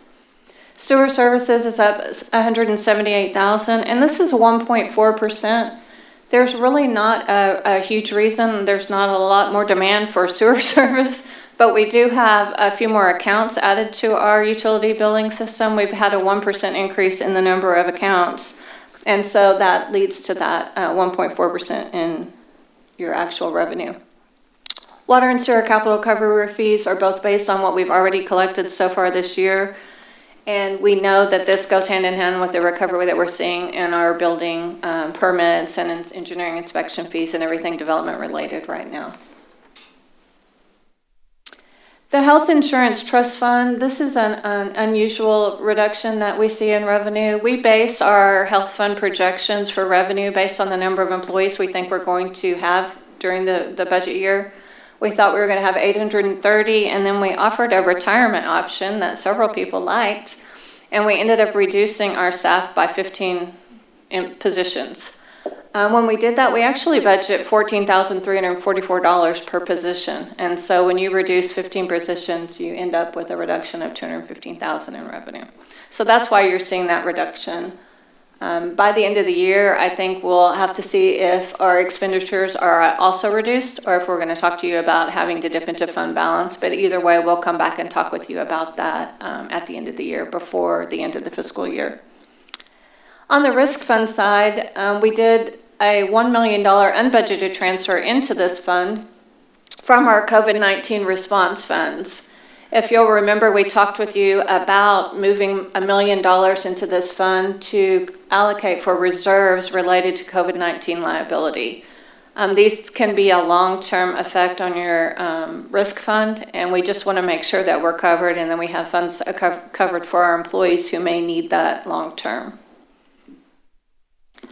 So for our two new members, I might just mention that when we talk about those two funds, we are self-insured on most lines of coverage. And that's why you have the health fund set up as a trust, and certainly your workers' comp and your other forms of risk are over in the risk fund.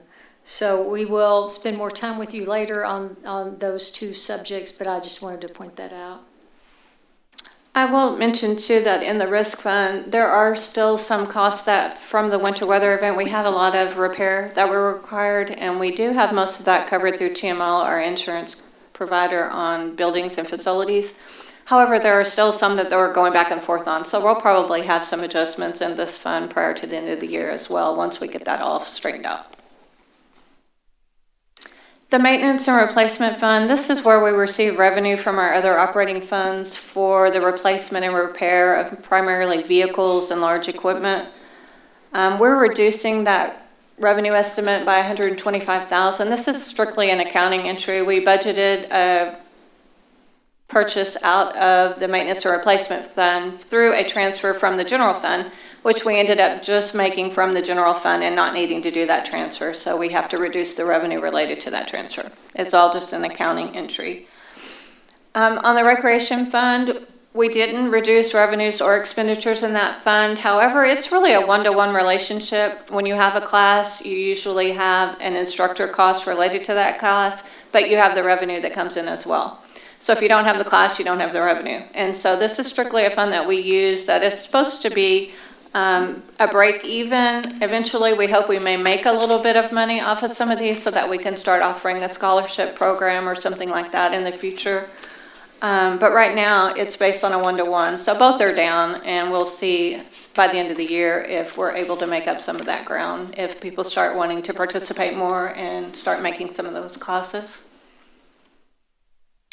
The Hotel Motel Tax Fund is the fund that has been hit the worst by the pandemic, and then again by the winter weather event. We had sports tournaments scheduled for that week, of course, and so they have had to be rescheduled or canceled. But this is the largest impact we've seen. We're seeing a $516,000 decrease in our projection, with our total now estimated at $1.4 million, which is a decrease from both the 2019 amount of $2.5 million that we actually collected, as well as the $1.9 that we budgeted. I don't want you to feel like it's all doom and gloom, though, because we do see an increase in our hotel stays every month. It's just not rebounding as quickly as we had thought it would. So it's going to take us a little bit more time, I think, to get back to that level of what we consider to be normal. On the 4B fund, that's a sales tax fund, and just like we saw in the general fund, that's increasing, and so we're able to increase that sales tax projection to $8.1 million. Athletic field rentals at Railroad Park are also increasing. It seems like the more we can offer those, the more people want them, and so those are always going to be popular. Fire and control funds, again, are sales tax funds, and they're increased based on the increase we're seeing in sales tax citywide. The court security and court technology funds, you wouldn't think with citations being down that these would be up. That's kind of counterintuitive. But in the court security fund, the state legislature in January of 2020 increased the fee for these from $3 to $4.90 each. And that's why we're seeing a slight increase. And then in the Court Technology Fund, we actually closed a capital project that had been funded by the Court Technology Fund. And when we closed that capital project, those funds can revert back to the operating fund. So you're seeing that increase there. The Police and Fire Training Fund is another fund like the Recreation Fund in that we're just not seeing the classes being able to make right now because we can't offer them. We don't want people into our buildings, and we haven't had that ability throughout most of the year. So we've increased that projection down to $22,000. The tax increment reinvestment zones, I just put these on here that you can see that there is growth in both funds. I think we're increasing 8% in the Old Town Fund and TERS, and then 11% in the Huffines TERS. So we're happy to see that those are increasing as we had hoped that they would. In the grant fund, the main thing we wanted to talk about, and it was on your agenda tonight, was the DCTA originally. Well, this is the reinstatement of the program that Mayor Gilmore referenced, the ELAP funding, which was the Enhanced Local Assistance Program that DCTA originally funded back when they were first created. They discontinued it after a couple of years, and now they're bringing it back. I think it's probably called TRIP funding, is that right, Claire? Now, but so they actually gave us a grant of $1.7 million.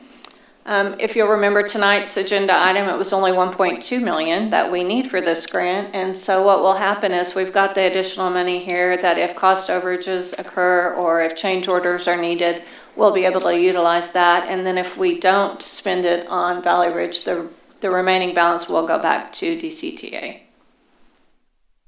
And then we're also increasing revenues just to cover the purchase order carryovers that were brought over this fiscal year from last fiscal year.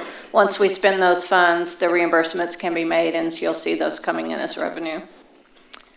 The Community Development Block Grant Fund is the same type of thing in that revenue is a reimbursing revenue. We did get in COVID funding, the second round of COVID funding for CDBG that we're using for emergency rentals and eviction diversion assistance.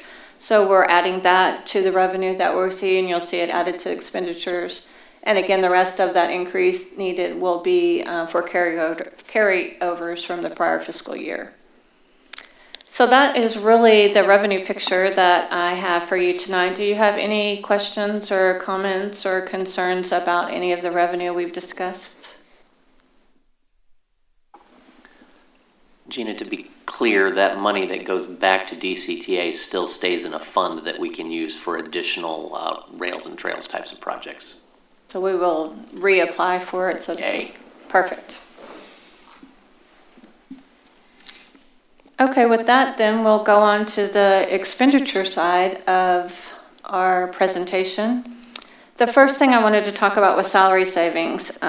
Due to the number of vacancies throughout the organization, over $1 million is anticipated in salary savings to the general fund. If you'll remember, personnel services make up the largest percentage of general fund expenditures. We are really in the people business for a general fund. At over 70% of our general fund budget goes to people.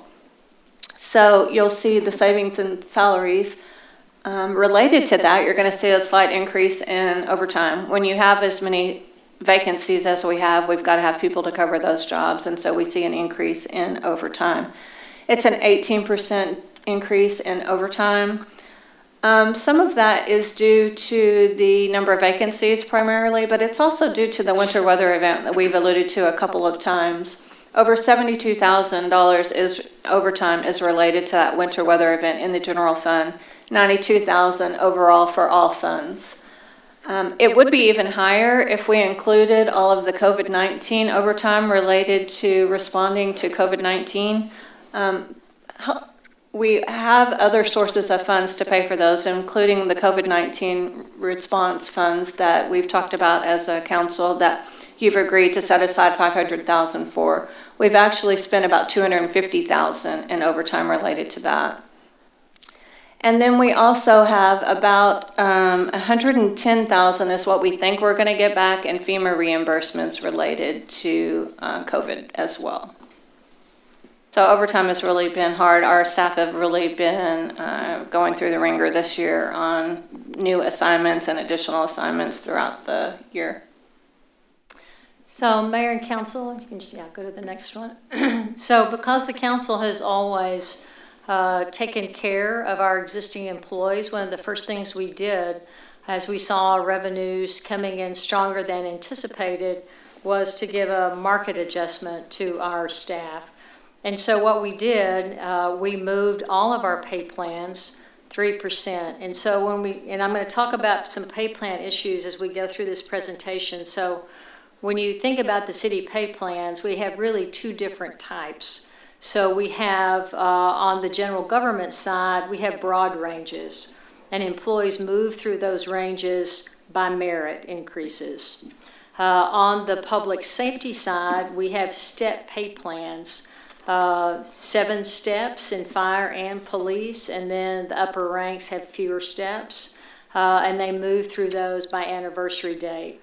So what we did mid-year was to just take the pay plans themselves and move the pay plan. So if you're on a broad range and that range moved 3%, we moved the employees with the ranges. On the step pay plan, because you're on a step, if you move the pay plan, the people automatically move that amount. So that's what we did mid-year. Normally, if it had been a normal year, what we would have done, we would have moved the general government ranges based on market, but we wouldn't have moved the people. And they would have moved through that range by merit considerations. And then on the public safety side, we would have moved it rank by rank to market, and then they would have also gotten their step increase. So that's the difference. As we move to development of next year's budget, what we hope to do is to be able to go on and move public safety on October 1, that step that they did not receive. And then they would receive that step increase, their next step as planned, and general government would have their same merit increase. So that's our plan for next year. So this is a gift I got in my mail last week. I got a letter from TCAP outlining the ancillary charge that we're going to get. This is due to the winter weather event. And so if you think about the electric charges, they come in 3 buckets, basically: energy, transmission, and these ancillary charges. And as I researched this, the ancillary charges really are made up of procedures and processes that ERCOT put in place to get basically reliability. And I think that's a little strange since we had no reliability during the winter weather event. But that's exactly what it is, and that's exactly what we're being charged for. So if you look historically, back to 2018, there's 165 cities that get their money through TCAP. That's a consortium of cities that go together to buy energy. And over those few years, for the entire 165, about $4 million was charged. And that's really was able to be absorbed through the TCAP funding processes. This time, because of the winter weather event, we are actually being charged $634,170. They gave us some options where you could pay it at once or you could pay it out. If you pay it out, they've got some significant interest charges. So you'll see in our recommendations that we're going to recommend you do it lump sum, 60% from the general fund budget and 40% from the utility budget. We had hoped we might get some relief during the legislative session from this, but it looks like we will not. So just from my public school mind, so we had no power, yet we're paying more for. I already know the answer to that. I just want to just repeat that. The interesting thing, I understand, since I guess we're fortunate that we didn't have electricity at times because we got charged less than other cities that didn't lose electricity. I understand some cities like Corpus got charged like $1.5 million because they really didn't have the fluctuations that we did. So anyway, if there's any good thing about not having electricity, I guess that may be it. The timing of that too is interesting in that you get it a week ago and it's due on June. And I'm like, you get 5 weeks to come up with $500,000. But fortunately, the city has good reserves and we can do it. But those cities that may have a problem are going to be forced to do the payout, and the interest rate is ridiculous. So it's quite a. It was quite a gift that we got last week. Yeah. So all in all, when we look at the general fund, we do anticipate savings of $700,000 by the end of the year. So we should see some savings, not only an increase in revenue, but a little bit of savings in expenditures. And again, we're still working through some of those insurance claims related to the weather event, and we'll let you know if that results in any kind of a supplemental. I wanted to quickly, before we start talking about some of the programs and personnel modifications that Donna will be discussing with you, talk a little bit about ongoing versus one-time cost. Ongoing expenditures such as salaries or maintenance agreements are always budgeted based on the availability of ongoing operating revenue to cover those expenses. So if we know a salary is going to hit the budget from now on until that position is no longer warranted, we need to make sure we have revenue that will cover that. There are other items such as a new server or a piece of equipment that are one-time in nature, and those can be covered through our operating reserves or through ongoing revenue. So we've got more options there on how we cover one-time things, and we just wanted to kind of keep that in mind as we go through those new programs. The fund balance discussion, the city is AAA rated, as high as we can get on both general and utility bonds. A large factor in achieving that rating is having reserves in excess of 20%, which we always do. And we'll talk a little bit about where we are when we start talking about use of those reserves. The city did recently purchase property, as I'm sure you'll remember, that we are going to be paid back for upon reselling of that property.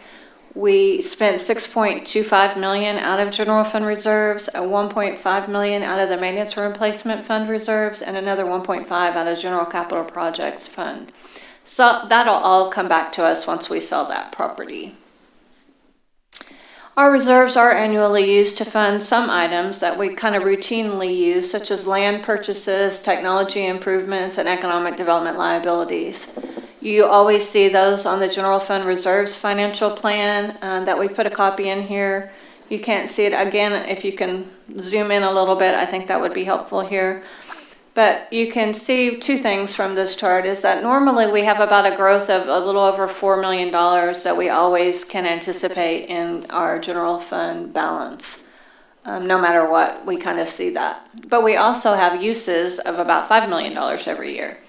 So we want to be able to be considerate and cautious about use of reserves and know that when it's gone, it's gone. It's not normally always going to pay for itself. So you do have growth in your fund every year, but we do utilize that fund balance every year. Other uses that you don't see on that general fund plan are for facility projects. We've had that in the past. I think you may remember we started to fund the fleet building that way and save some money up for those buildings. We also have funding for the basement remodel because we saved our general fund reserves. Right now, we do have an unfunded annex renovation that's estimated at $2.7 million. We have an underfunded Hedrick House renovation that we budgeted $900,000 for. We need another $1.1 million at this point. We also have a parking lot improvement adjacent to the Grand Theater that we'd like to do for it's about $25,000. So you'll see these being added to that general fund reserves plan next fiscal year when you see the overall budget projection and the preparation process. We also use fund balance when we need street money. A lot of times our city engineer can come to me and say he needs $2 million, $3 million, $8 million for a street that's already in the works. And so we always want to be aware that we can use that at any time. We have bonds that are available for that purchase as well, and we also can use county funds on occasion. And right now they are doing a bond sale that we're trying to put together a program to offer them to see if they can include into their bond program, the next bond program they have. But we did want you to know that we have about $22 million in shortages that we know about that will occur in the next 3 years. And this listing of projects is shown on this page. I don't want to get into each of those because we will have fairly in-depth workshops on this issue in the coming months, or at least when we start talking about budget prep. But here are the list of the $22 million that we know are already going to be needing additional funding for. And that's $22 million today. I'm sure some of you that are in the construction industry recognize what's going on in the market. So we're obviously watching that very carefully. So with that, I think we'll start into the program discussion. And I think, Donna? So what we're going to do, we'll look at projects that we're going to try to put back in the budget and others that are new, as I said earlier. So one of the major priorities we've had over the last several years is to put money into our infrastructure. You know, one of the major issues facing all cities, and Councilwoman Green talks to us about this a lot, is certainly infrastructure. It constantly needs to be maintained and to take additional resources. And so we've tried to increase these dollars every year in our budget, and we were doing really well until COVID. And so historically, we were up to about $5.6 million that we were setting aside for the street and sidewalk program. We had to drop down considerably. We are asking for $1.87 million to be given to us for the remainder of this year. That gives Keith enough money to go out and work on streets and projects. Probably any more money, he tells me, he'd have a hard time being able to utilize, but this is a dollar amount that would meet his needs. Next budget year, we again will be focused on at least that $5.6 million and maybe more if we can. Facilities is another area that requires constant investment. So we were up to about, we actually need every year close to $1.2 million for our existing facilities. That's where we're out, we're painting, we're replacing carpet, we're replacing roofs. We've had a real initiative to make our facilities all more energy efficient. Unfortunately, again, because of COVID, we had to cut that significantly. We are asking for $536,406 back, and that basically will replace the roof on the annex, and it will also basically cover some HVAC needs, and that's a constant battle that we have during Texas summers. So those are the numbers that we would cover in facility maintenance. Special events, we're just really glad to be talking about special events again, since we've gone about a year with no special events. And so what we did this year, we didn't budget anything for the events that were happening earlier in the year, but we did budget events for the spring and summer. We didn't fully budget them though, so we need about $45,200 back, and that'll pay for various services like putting up the tents and the flags, the banners, and those type of things, cleanup, and some other event shortages. So about $45,200. The next project this is an estimate. You told us at retreat that you wanted to move forward with the lake development project. We started really, the first part of this project is a master plan development for Lake Park, but at retreat we talked about expanding that to include the commercial area, the marina and the golf course areas of Lake Park. And so as we needed to set up a fund basically for this, and it's basically various third-party services. We'll go from the selection of a master developer, additional dollars for half to do the other part of the study, and then a hotel feasibility study. So we are estimating about the $426,000, but there are some unknowns there, but that's where we want to start with that project. And I'll stop there in case anyone has questions. Okay. The next project is really a new project. We thought we had covered everything related to the annexation of Castle Hills, but we are going to have some costs related to the migration of the STW software. That's the utility billing software. Fortunately, we both have the same software, but there is a migration cost of $47,250. If annexation occurs in November, obviously we need to have that done prior to, so we're ready to move forward with that billing. Next is to put back in place our property enhancement program. This has been a very popular program in our city. We're getting lots of phone calls, people wanting to apply again. Normally, we budget about $120,000 for the PEP program. Again, because of COVID, it was put on hold. So to finish out this year, we're asking for $50,000 to put that program back in place. Next is a website redesign. So website, the software changes very, very quickly. We had planned to do this last year, and obviously because of COVID, it was cut.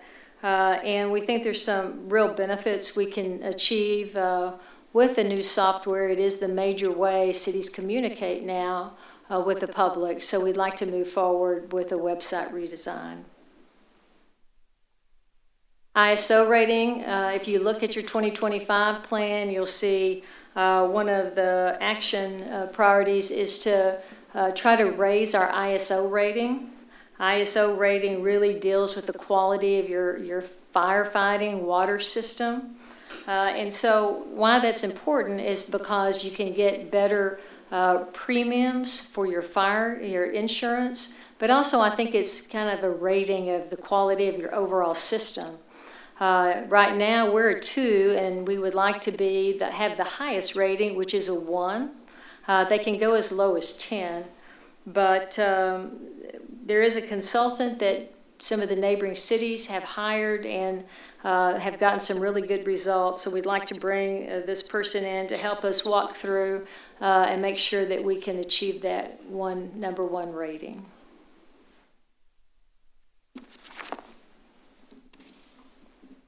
The Fred Herring Recreation Center. So let me give you a little bit of history, because we've mentioned several times construction projects.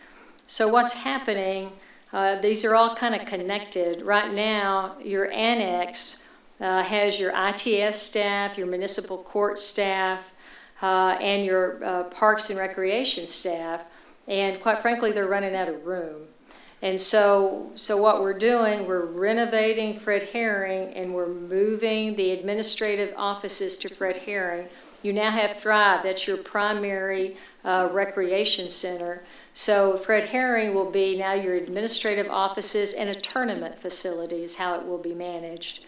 And so both the annex and Fred Herring will be impacted. And what we found as we were going through this renovation at Fred Herring was the fact that it has no fire sprinkler system because of the year it was built. And so we think that's very important to us, not only because our staff's sitting there, but because we will still be hosting tournaments and such. So that's an additional $283,000 more than we had expected for this project. On to the utility fund. This is a program we had back in the 1920 budget. So we have a lot of equipment that sits down out at our Keeley area, and a lot of equipment sits out in the Texas heat and is damaged. So we would like to construct a covered area for it, and that's projected at $578,000. So we'd like to put that back in place out of your utility fund. And I'll stop there to see if you have any questions. Okay, we'll go on to personnel-related changes. So here's a list of the positions that were reduced out of the 2021 budget, 27 positions. You heard Gina mention earlier, 15, but some of these positions were already vacant. So the actual cut was 27. And so as we look at these positions, some may never come back. Some we would like to bring back at mid-year. Some can wait until next fiscal year. And so what I'll talk about now are the things that we'd like to bring back mid-year. So first up is our library. So we reduced the hours of our library during COVID, but they were reduced down to 50. To be an accredited library, for our size population, you have to operate your library for 54 hours. So what Carolyn is asking for is to add back a library assistant. This is a full-time position that would allow her to cover those additional hours. And you'll see on this next chart how she's doing that. So the current hours at 50, proposed hours at 54, and you can see that she's actually just opening earlier, basically Monday through Thursday. The library would remain closed on Sunday. The plan is in next fiscal year, we'll have a target to operate 60 hours a week. Okay, questions? So next program will look familiar to those of you from City Council Retreat. This is the co-care crisis team. You gave me very clear direction that you wanted to get this funded and get this started this year. And so we have developed a plan for that. The program launch would be June 21st of this year. And remember that it's really the addition of 5 positions. That's a big hit. So it's 2 additional police officer positions and 3 firefighter positions. And so what happens there, we're adding these mid-year. That means that we're not posting to the outside for those positions. They're going to be transfers from existing firefighters or police officers, which creates more vacancies, right? Both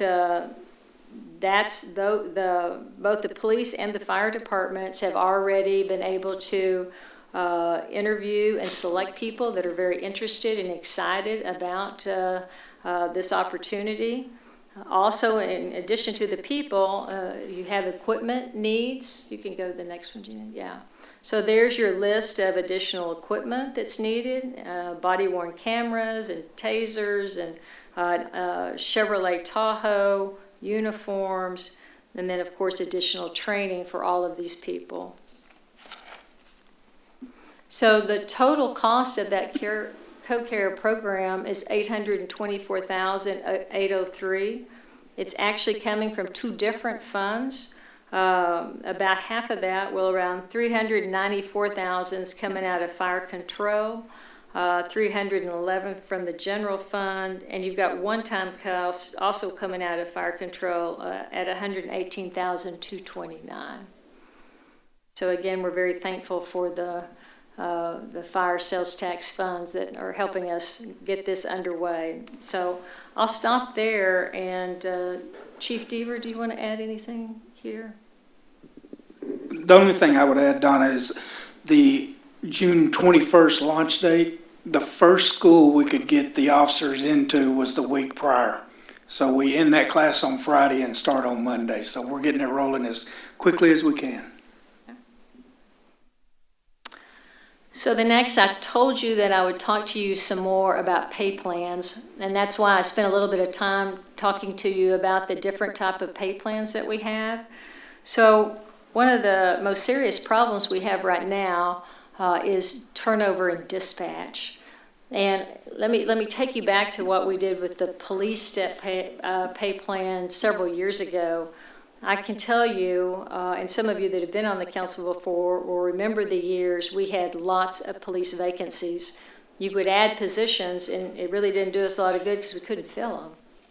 And so what we put in place, one, we've been more aggressive in our movement of those pay plans with market. But two, we put in place something called lateral hires. And what that allows us to do is if a person works for Dallas and they'd rather work for Louisville, they're on step 3 in Dallas, they can be on step 3 for Louisville. And so that means that we can really get some quality officers that are already trained. And that's been really, really successful. Even with the changes I talked about with co-care, the chief is only down still five positions. I remember times when we were down 10 and 15, digits. Yeah, double digits. So it's been very impactful.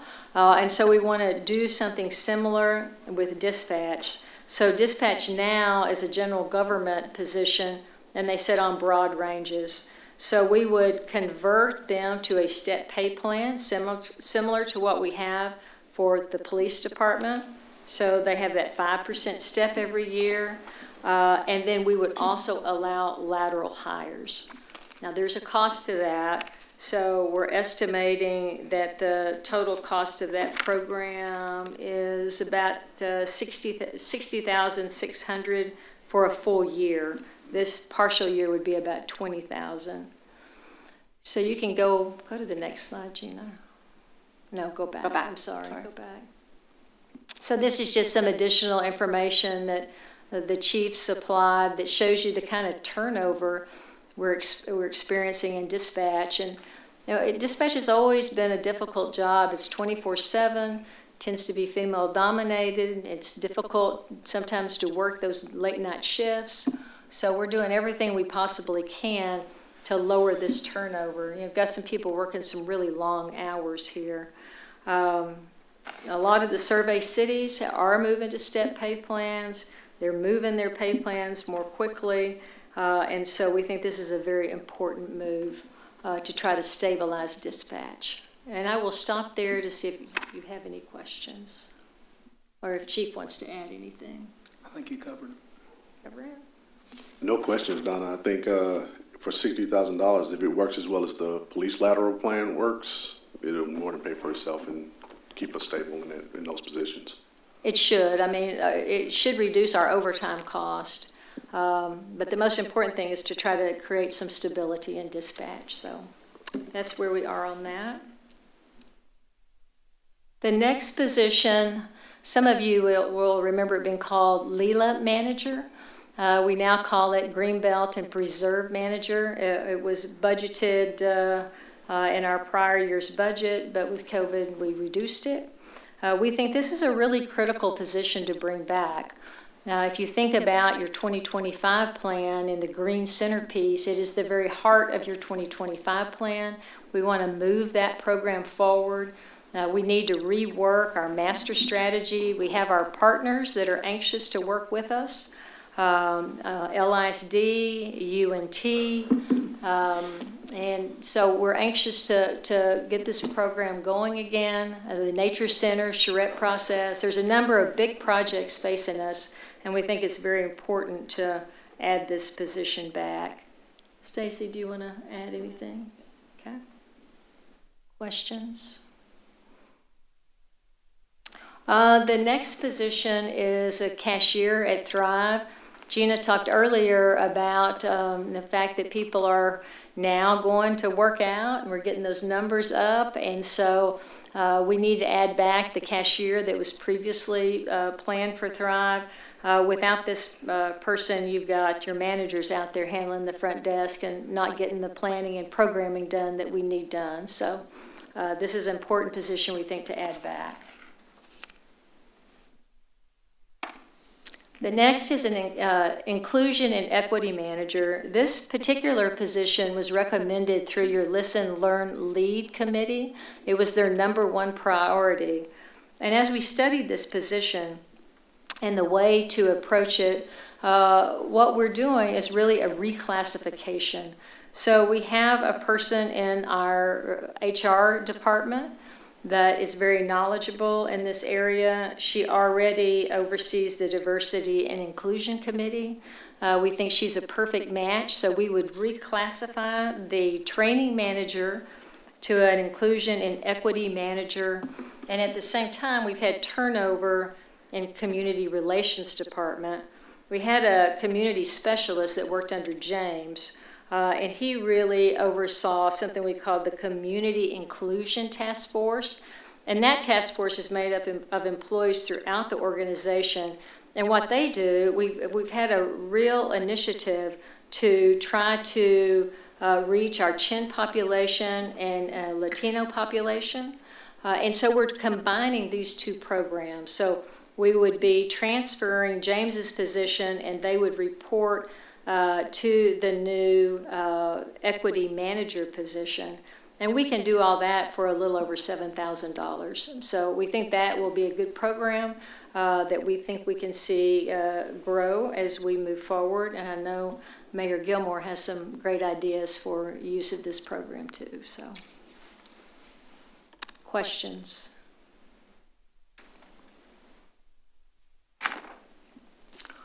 Next, for ITS, we have 2 positions that we recommend that we fund at mid-year.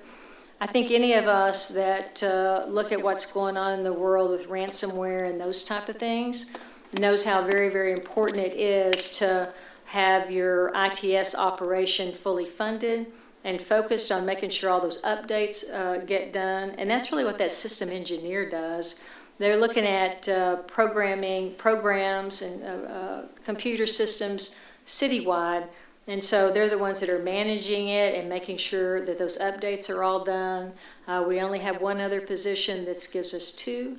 So we think it's very, very important that we add that one back. Your business information analyst, we have 4 of those now, if you add this one back, in the organization. When you look at your dashboard, your online dashboard, these are the positions that are actually creating those online metrics. The other thing that I think is so important about these business information analyst positions is they really are the ones who are taking the data out of your systems and creating those reports and that analysis and data to keep the public informed and to be transparent. So we think it's very, very important that we bring that business information analyst back also. Gina, do you want to add? That dashboard's her baby. Yeah, I'm very interested in adding this one back. If you look at our dashboard right now, you'll see that our police and fire metrics aren't on there. We've got a little blurb saying we're going through a software transition, and so those will be added back once everything has been put in place for actually operationalizing it. Then we can get to metrics, and so this would get that done a lot earlier. And plus, I would add that it is, we've got a strategic big move now related to our Louisville 2025 plan to be a data-driven city. And so this is one of the ways that, as our city manager talked about, getting the data that we need to be able to make decisions. Next, we have the Animal Services Field Supervisor. This is one that I really thought we might not have to add back. But as I've talked to Chris McGinn and we've looked at the impacts, you really only have one supervisor over your entire animal services operation. It is a 24/7 operation, and so it is difficult not to have this second supervisor. You need that control. And so we have seen some issues, some problems, and so we are recommending that we bring this particular position back.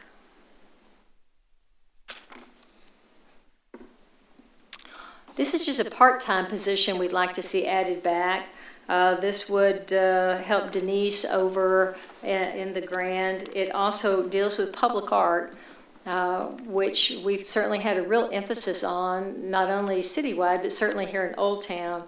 And one thing we'd like to do that's been part of our plan for a while that we haven't been able to get to is to take the courtyard of the Grand and convert it. We actually have dollars funded for that and have a rotating type sculpture type display there where we would actually have pieces that come from other museums on display. So this would give us the personnel to help support that.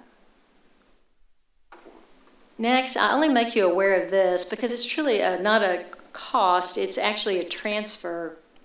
So Chief Deaver is such a kind person that he decided that, where did he go? At the back. Oh, he ran away. That he decided to give our city attorney a position. But really what happened, he had some efficiency improvements, and he felt like he really didn't need this position, and it was vacant. Now, with legal, the paralegal that's been with us many years, she went to part-time.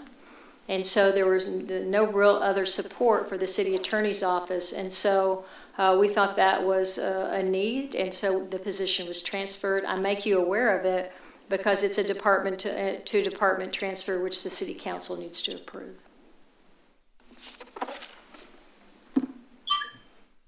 So here's another problem. So to operate Sun Valley Pool, we need about 20 lifeguards. We've not been able to hire them. We've hired about 10 is the last count I had. And so we've gone back and looked at the market. We think that our salary is lagging with some of the other pools. And so we're recommending a $3 increase per hour for each one of the positions you see listed. You can't just raise lifeguard without raising the pool manager and the swim coaches just for equity issues. So we need to get the positions filled to get our pools open so we have some happier kids this summer than we had last. So that would be another important change. I have a question about that. College Street Pool. I'm sorry? The College Street Pool. Is that going to be closed this year? That is not planned to be reopened this year. Stacy, you want to talk about that a little?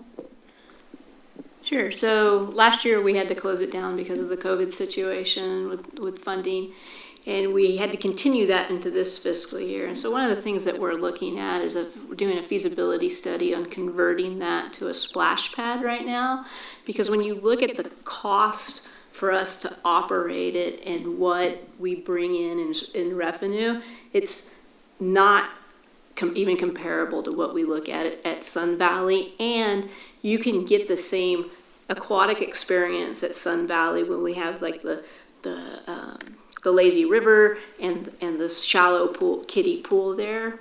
So we want to make sure that we can still offer an aquatic option at the College Street area, but do it where we don't need the burden of lifeguards. You need, count in my head, at least 12 lifeguards to operate College Street fully for a day. And right as city manager was talking, we're having trouble just filling our lifeguards for Sun Valley, which is our premier outdoor aquatic facility. So that's one of the transitions we're looking at, not only from an efficiency measure for the city, but also to reduce the burden of staffing. Okay.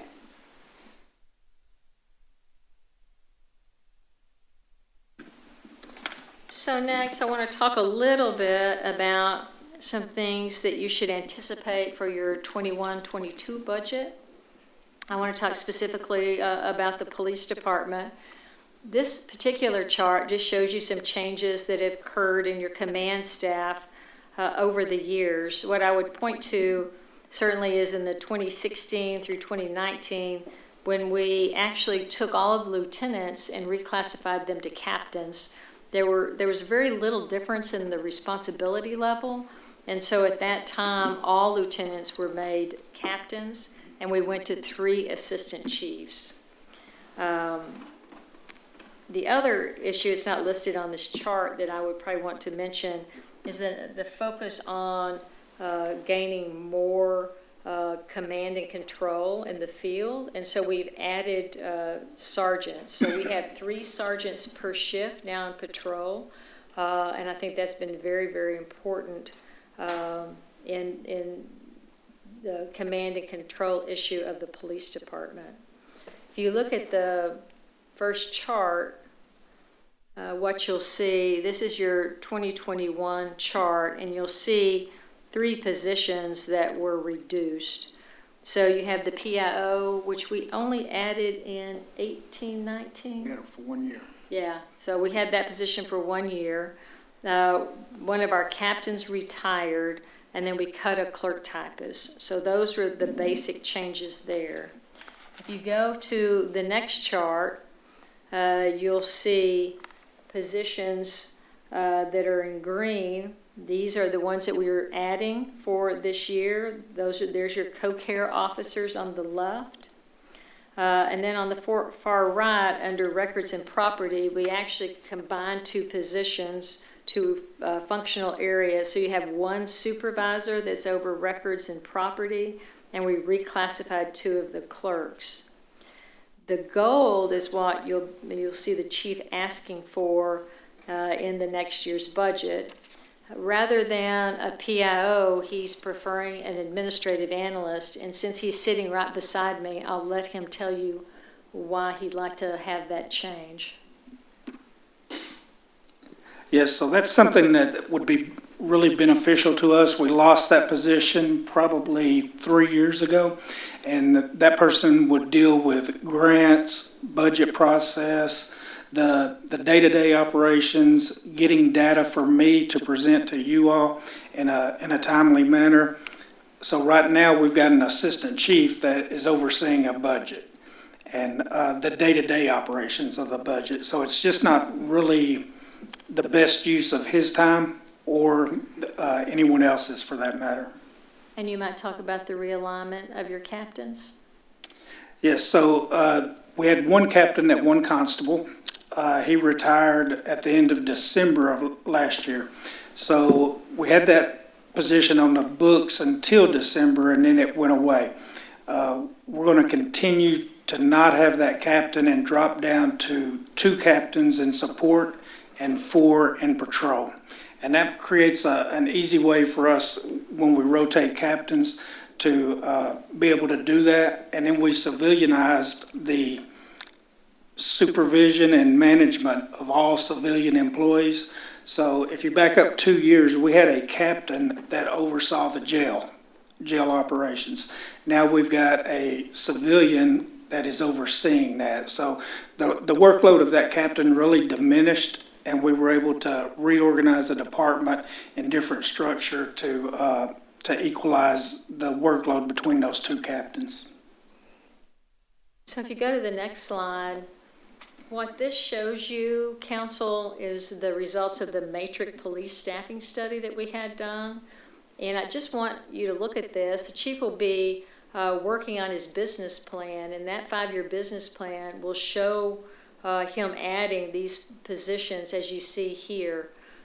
So we'll have some fairly significant cost over time as we put this study in place. You want to add anything? The only thing I would add is that you see the co-care positions. That was not in the matrix study naturally.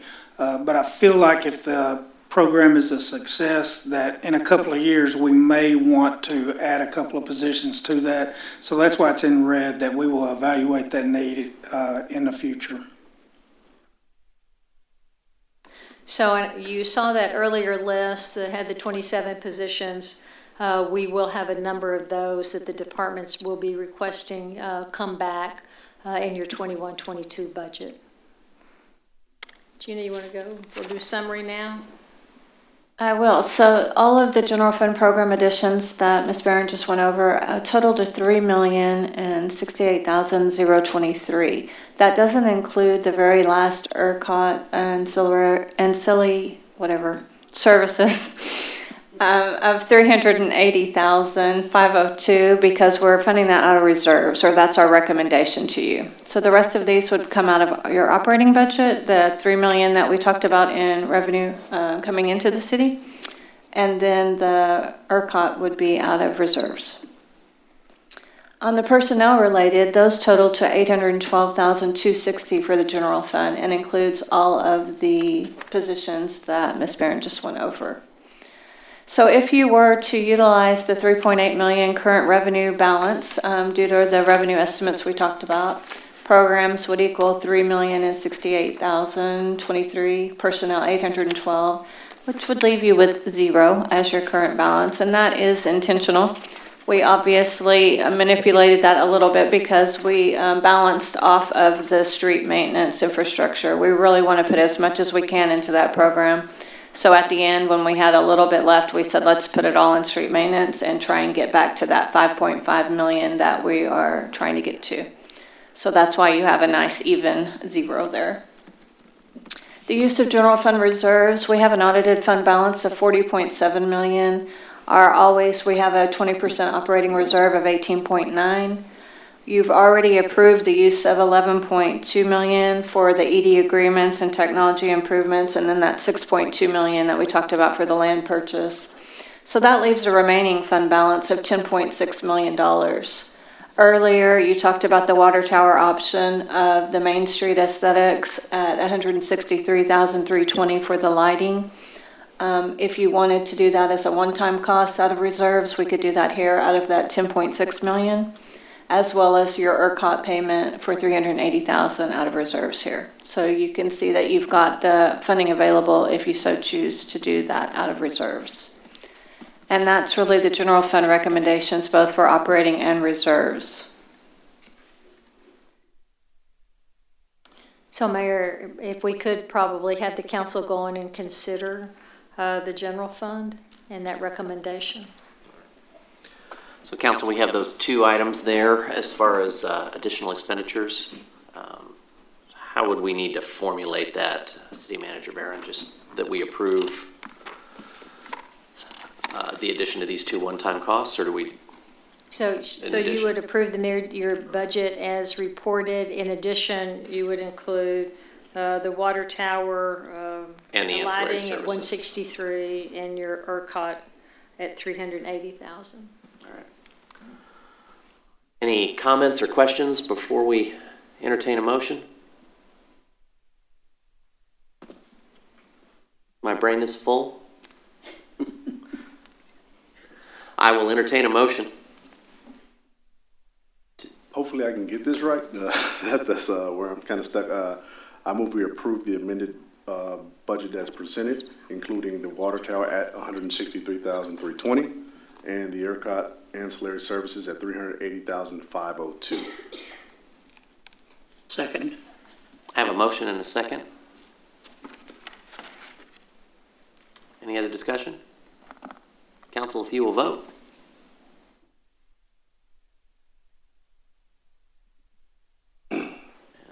Motion passes 5-0. Thank you, Council.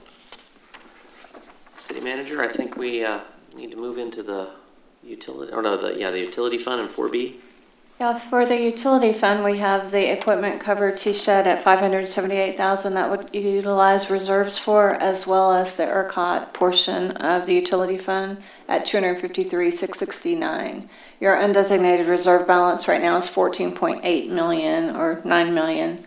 And so you definitely have the reserves available for this function if you so choose. This is where you would also consider the cost to demolish the water tower. Okay. And that would be the, what's it, 120,000. 120,000. Okay. So we would be approving the presented utility fund plus 3 program requests, which would be the T-shed, ancillary services, and the demolition of the tower. Sorry. Yes, sir.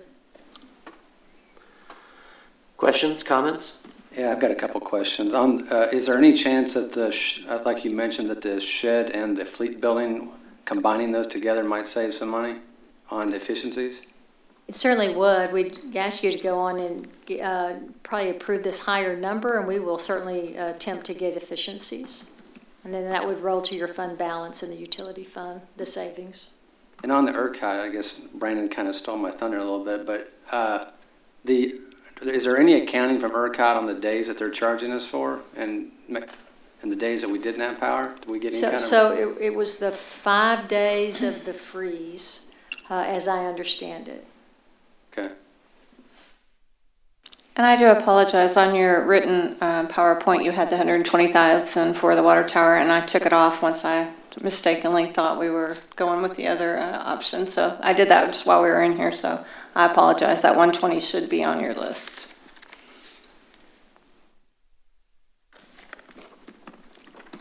If there are no more comments, I will entertain a motion.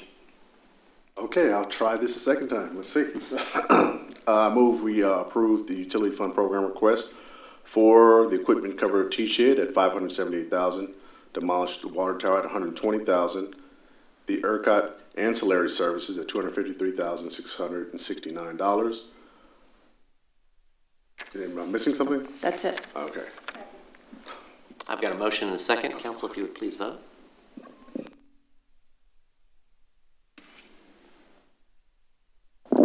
Mayor,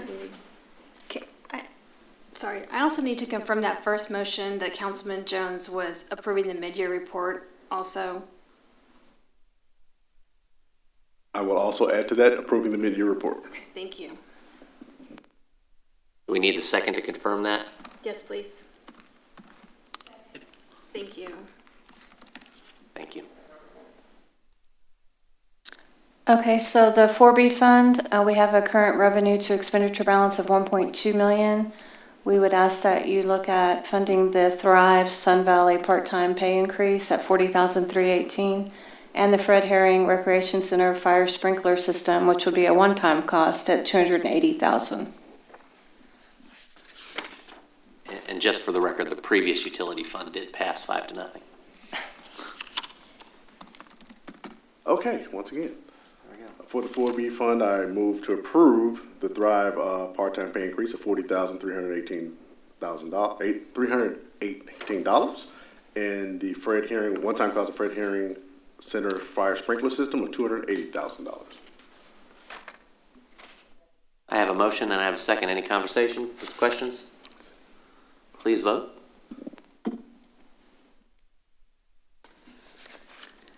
Motion passed 5-0.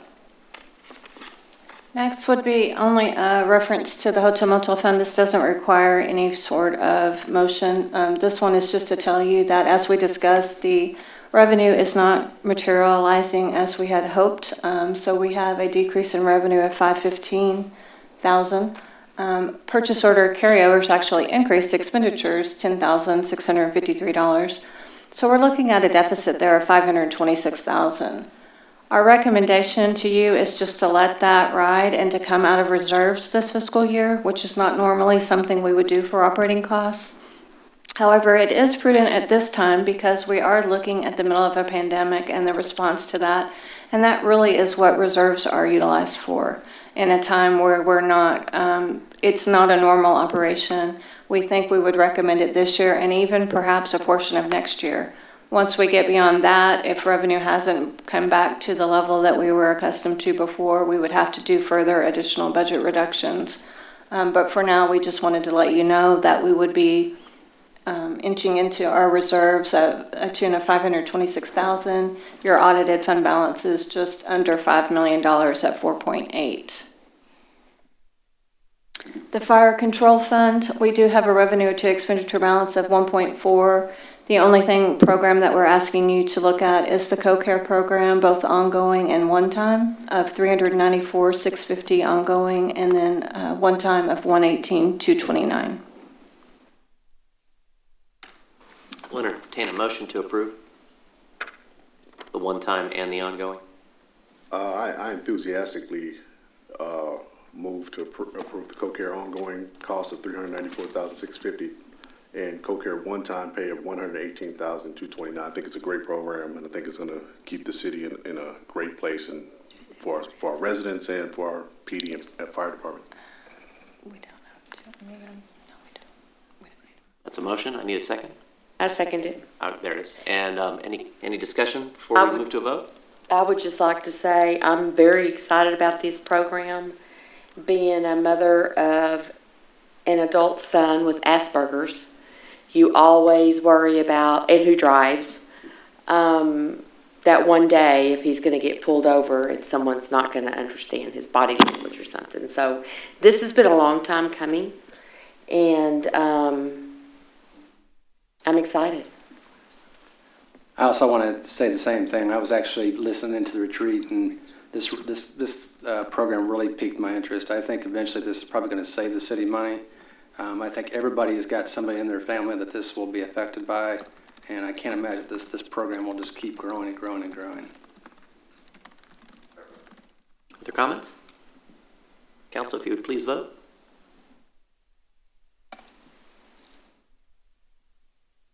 Approved, 5-0. Thank you.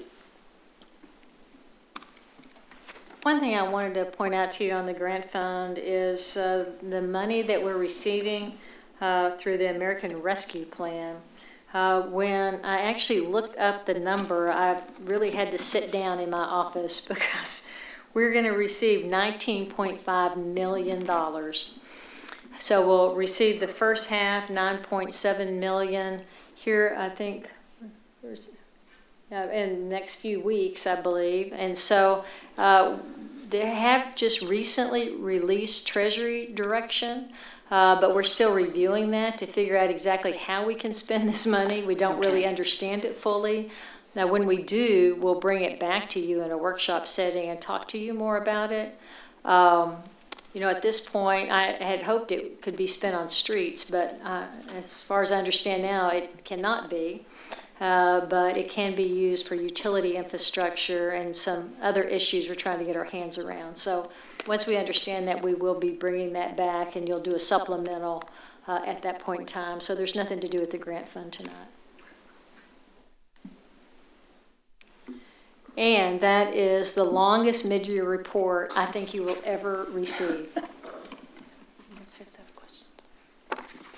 And we've approved all these pieces, so the slide here is actually after the fact, is that right? It says motion needed to approve. We're done. Got it. Perfect. Councilman Jones, thank you for covering that. All right, we are at about just past 8:25. We can power through the rest of this meeting, or we can take a 5-minute break. Council? Let's keep going. Power. I got everybody for power. Let's go. Item 11, consideration of a resolution of the City of Louisville, Texas, finding that Texas New Mexico Power Company's application for approval to amend its distribution cost recovery factor to increase distribution rates within the city should be denied. Authorizing participation with TNMP cities, authorizing the hiring of legal counsel and consulting services, finding that the city's reasonable rate case expenses shall be reimbursed by the company, finding that the meeting at which this resolution is passed is open to the public as required by law, requiring notice of this resolution to the company and legal counsel. Administrative comments. On April 5th, 2021, Texas New Mexico Power Company filed an application for approval to amend its distribution cost recovery factor to increase distribution rates with each of the cities in their service area. In the filing, the company asserts that it is seeking an increase in distribution revenues of $13,959,505. TNMP cities have engaged the services of a consultant to review the company's filing. The consultant will review the filing and identify adjustments that should be made to the company's request. The resolution authorizes the city to join with the cities served by TNMP to evaluate the filing, determine whether the filing complies with law, and, if lawful, to determine what further strategy, including settlement, to pursue. The Public Utility Commission of Texas's rules allow cities 60 days to act on this application. The deadline is June 4th, 2021. The recommendation is that the City Council approve the resolution as set forth in the caption above. Move to approve. I have a motion. Second. And a second. Any comments, questions? Council, if you'd please vote.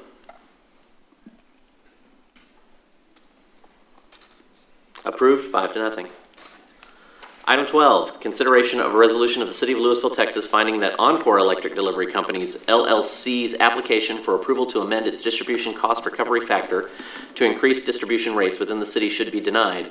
authorizing participation with OCSC, authorizing the hiring of legal counsel and consulting services, finding that the city's reasonable rate case expenses shall be reimbursed by the company, finding that the meeting at which this resolution is passed is open to the public as required by law, requiring notice of this resolution to the company and legal counsel.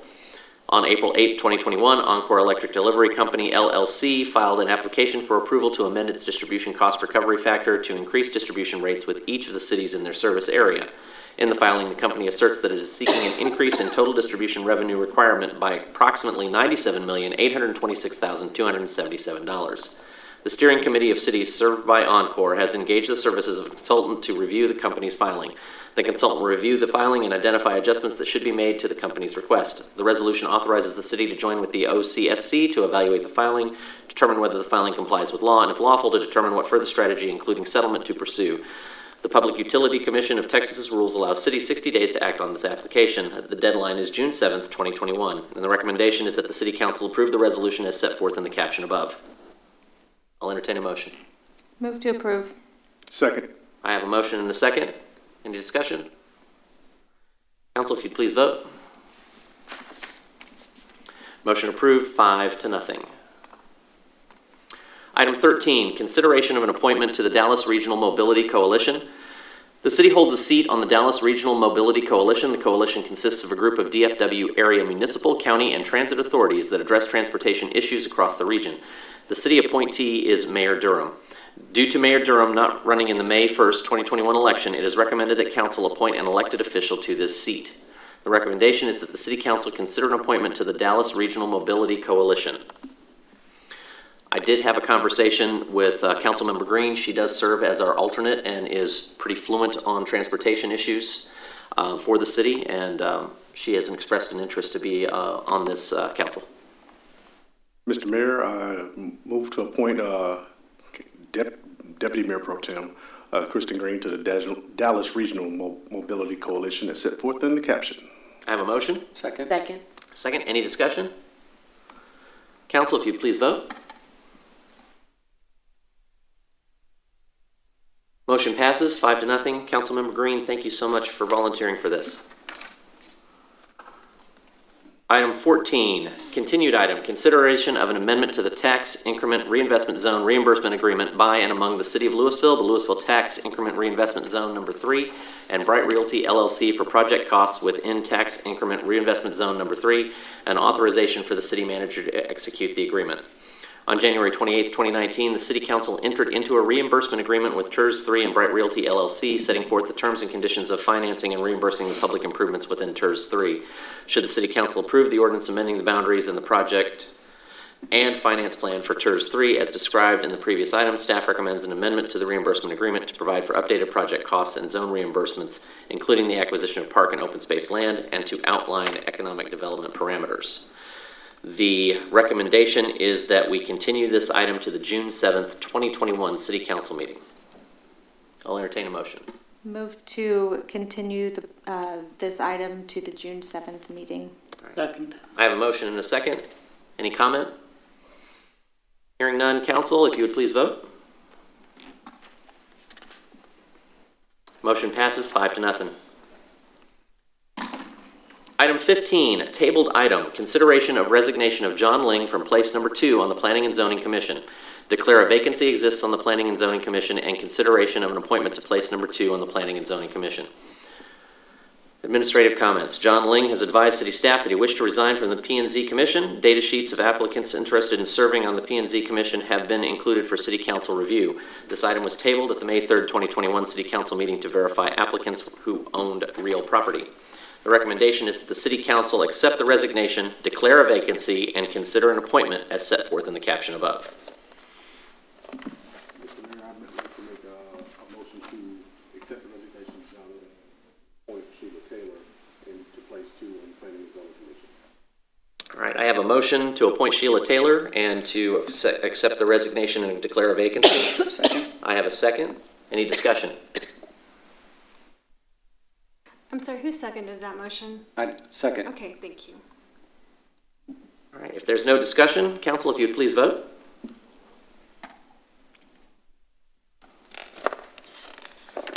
Motion passes 5-0. Item 16, consideration of declaring a vacancy in place number 1 on the Planning and Zoning Commission and consideration of an appointment to fill the vacancy in place number 1 of the P&Z. Councilmember Meredith currently serves in place number 1 on the Planning and Zoning Commission, and due to his election to the City Council, his P&Z position will need to be declared vacant. City Council will need to consider an appointment to place number 1 on P&Z. The recommendation is that Council declare a vacancy on the P&Z Commission and consider a new appointment to fill the vacancy on place number 1. Mayor, do we need a motion before we discuss, or can we discuss before we make a formal motion? I'm okay with some discussion before we make it Okay. formal. So, because I heard, I think we were all pretty unanimous on Sheila. I think that there were some differing options out there for this second position. For me personally, I feel like we need a diverse group of people on the Planning and Zoning Committee. And when I'm looking at that, I'm looking at their career experience. I'm looking at male, female. I'm looking at their age. I do feel like with the appointment we've just made, that is 5 out of 7 on P&Z that are women, which I think is awesome.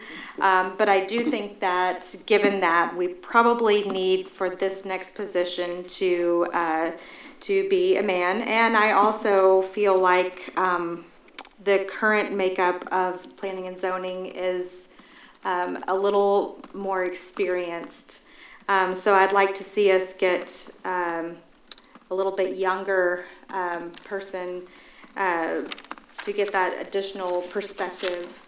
And when I was going through, I actually agreed with Councilmember Cade in her recommendation for Jordan Zongel. I think that's how you pronounce it. I like that he is construction manager in real estate, which I think is a great perspective to have on planning and zoning. And he's also a millennial, so I think for me he hit several of the things that I feel like we need on the committee. And so my recommendation would be to place Jordan Zongel in place number 1 on the Planning and Zoning Commission. Other comments? My only commentary on that is that he really hasn't gone through Citizens University yet. I would think that, to me, he needs to go through that program first, learn about all the parts of the city, and then go for P&Z, but that's just my. I do appreciate that perspective. I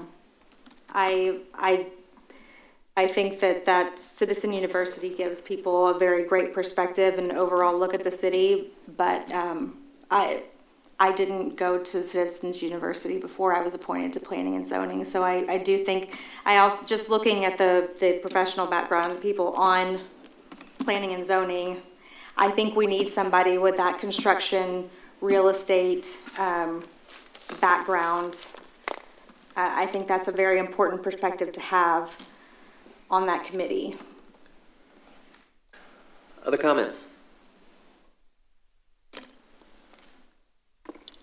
I'll entertain a motion. So I guess since I pushed the motion button, I will make a motion for Jordan to declare a vacancy for place number 1 on the Planning and Zoning Commission and consider the appointment of Jordan Zongel to that position. And Councilmember Troy, are you seconding that? Yes. All right, thank you, sir. Council, if we go ahead and vote.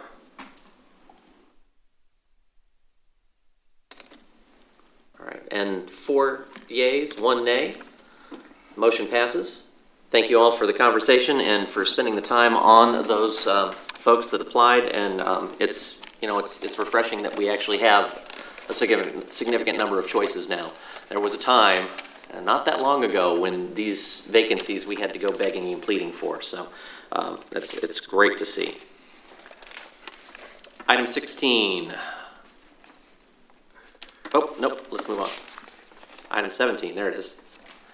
Consideration of declaring a vacancy in place number 4 and place number 6 on the Louisville Parks and Library Development Corporation, 4B, and consideration of appointments to fill the vacancies in place number 4 and place number 6 on the 4B. Place number 4 and place number 6 on the Louisville Parks and Library Development Corporation have historically been filled by existing city council members. Currently, former Mayor Rudy Durham and Councilmember R. Neil Ferguson serve in those two positions. Pursuant to no longer serving on the Louisville City Council will need to consider appointing existing city council members in these positions.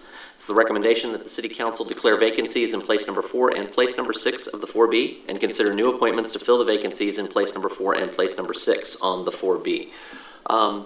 Staff, could you give us the current council members that are on 4B?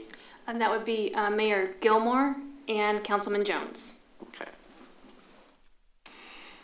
Just for your information, Council, I might add that historically, the 4B Corporation has had 5 council members. The state statute actually limits the number of council members that can serve on this board. Is that right? Yeah, no, 4. It'd be 4 because it's a 7-member board. So 4 council members, and then the chairman of the park board has served, the chairman of the library board, and then normally a person, the chairman of the 2025 has served. That's been the normal makeup. And so we're putting 2 council members in the 2 vacancies? Yes, correct? sir. Right. So I guess I will ask, do our new council members, would you want to be a part of this board? Before I told you on there. Before we make some motions. So, Mr. Mayor, I move that we declare a vacancy in place 4 and place 6 of the 4B and appoint Councilmember Ronnie Cade to place 4 and William Meredith to place 6 on the 4B. Do we have a second? Second. I have a second from Councilmember Green. Any discussion? All right, I will entertain a vote. And it's 5-0. Welcome aboard, and looking forward to putting even more onto both of your plates. 18, consideration of declaring a vacancy in place number 5 on the Tax Increment Reinvestment Zone number 3, consideration of an appointment to fill the vacancy in place number 5 on the TERS number 3, and consideration of reappointing existing members to place numbers 1 and 3 on the TERS 3. The Tax Increment Reinvestment Zone number 3 is made up of City Council members and 2 appointees from the Denton County Commissioners Court. Currently, former council member R.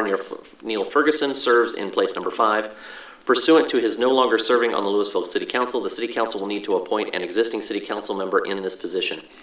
In addition, place numbers 1 and 3, currently filled by Councilmember Troyer and Deputy Mayor Pro Tem Green, need to be reappointed in order to bring their terms current. The recommendation is that the City Council declare a vacancy in place number 5 of the TERS 3, consider a new appointment to fill the vacancy of place number 5 of the TERS, and consider reappointing existing members to place number 1 and 3 on TERS 3. Mayor, just the roster says that you are actually place number 3, not me. Which one is right? You're 3, Kristen. Sorry. I'm number 3? Yeah, okay, you're 3. so the roster Sorry. is not right here. Okay. Yeah. That's incorrect on mine. So which place numbers do we need? 1 and 3? 1 and 3. Okay.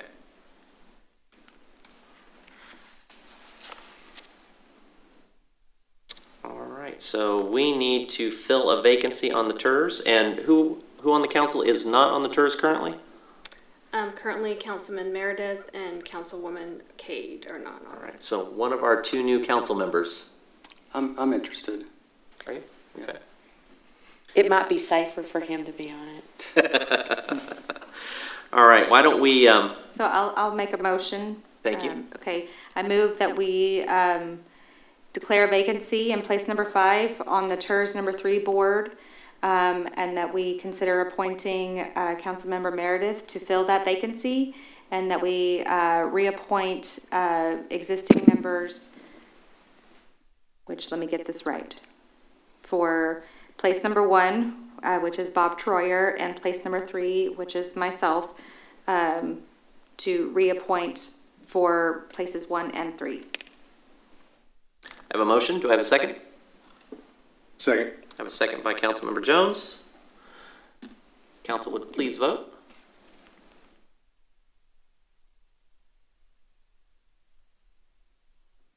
Motion passes 5-0. All right, And item number 19, consideration of a resolution extending the declaration of local disaster for public health emergency until 11:59 p.m. on June 7th, 2021. On February 17th, 2021, Mayor Rudy Durham, acting in accordance with authority granted to him under the City Charter and Code of Ordinances and under Section 418.108A of the Texas Government Code, declared a local state disaster for public health emergency due to the concerns related to COVID-19, the disaster declaration, which the Louisville City Council subsequently ratified, supported, and continued until 11:59 p.m. on May 17th, 2021. Ongoing evaluation of circumstances related to the virus and the updated recommendations of the Centers for Disease Control and the Texas Department of State Health Services indicate that the conditions necessitating the disaster declaration have and will continue to exist for a period extending beyond May 17th, 2021. The recommendation is that the City Council consider the resolution as set forth in the caption. Move to approve. I have a motion by Councilmember Troyer. Second. And a second by Councilmember Meredith. If we have any conversation, hearing none. Council, if you please vote.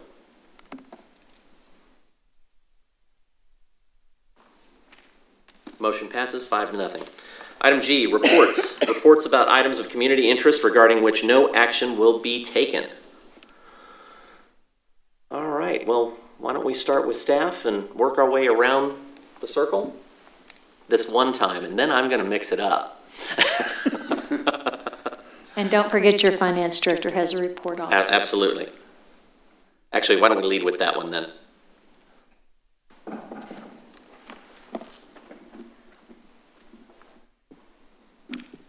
Thank you, Mayor, City Council. I'm pleased to present an update of the Series 2021 bonds, and actually I'm hoping to close this council meeting with some outstanding news, actually.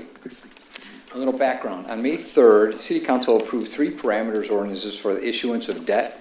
The debt to be issued were general obligation bonds, certificates of obligation, and water and wastewater refunding and improvement bonds. The parameters ordinances allowed City Council to authorize the future sale of bond obligations as long as certain parameters were met. The city had previously authorized the use of parameters ordinances with the Series 2020 bond sales. Water refunding bonds were intended to take advantage of the current low market interest rates and to realize savings in refunding the Series 2011 bonds. The GO bond issue was approved by voters as part of the November 2015 election. The city moved forward with the sale of the Series 2021 bonds, and bids were due May 5th. All the bonds were sold through a competitive bid process. There were 5 bidders on each of the GO and certificates of obligation bonds. There were 3 bidders on the water refunding and improvement bonds. On those issuances, a premium was generated on the sale of each of these issues, which lowered the par amount of the bonds, the amount that needed to be repaid over the life of the bond, and also covered the cost of issuance. And that's typically how we've issued them in the past. The low bid on the GO bonds was from Fidelity Capital Markets and resulted in a true interest cost of 1.462%. This is on a bond with a life of 16 years.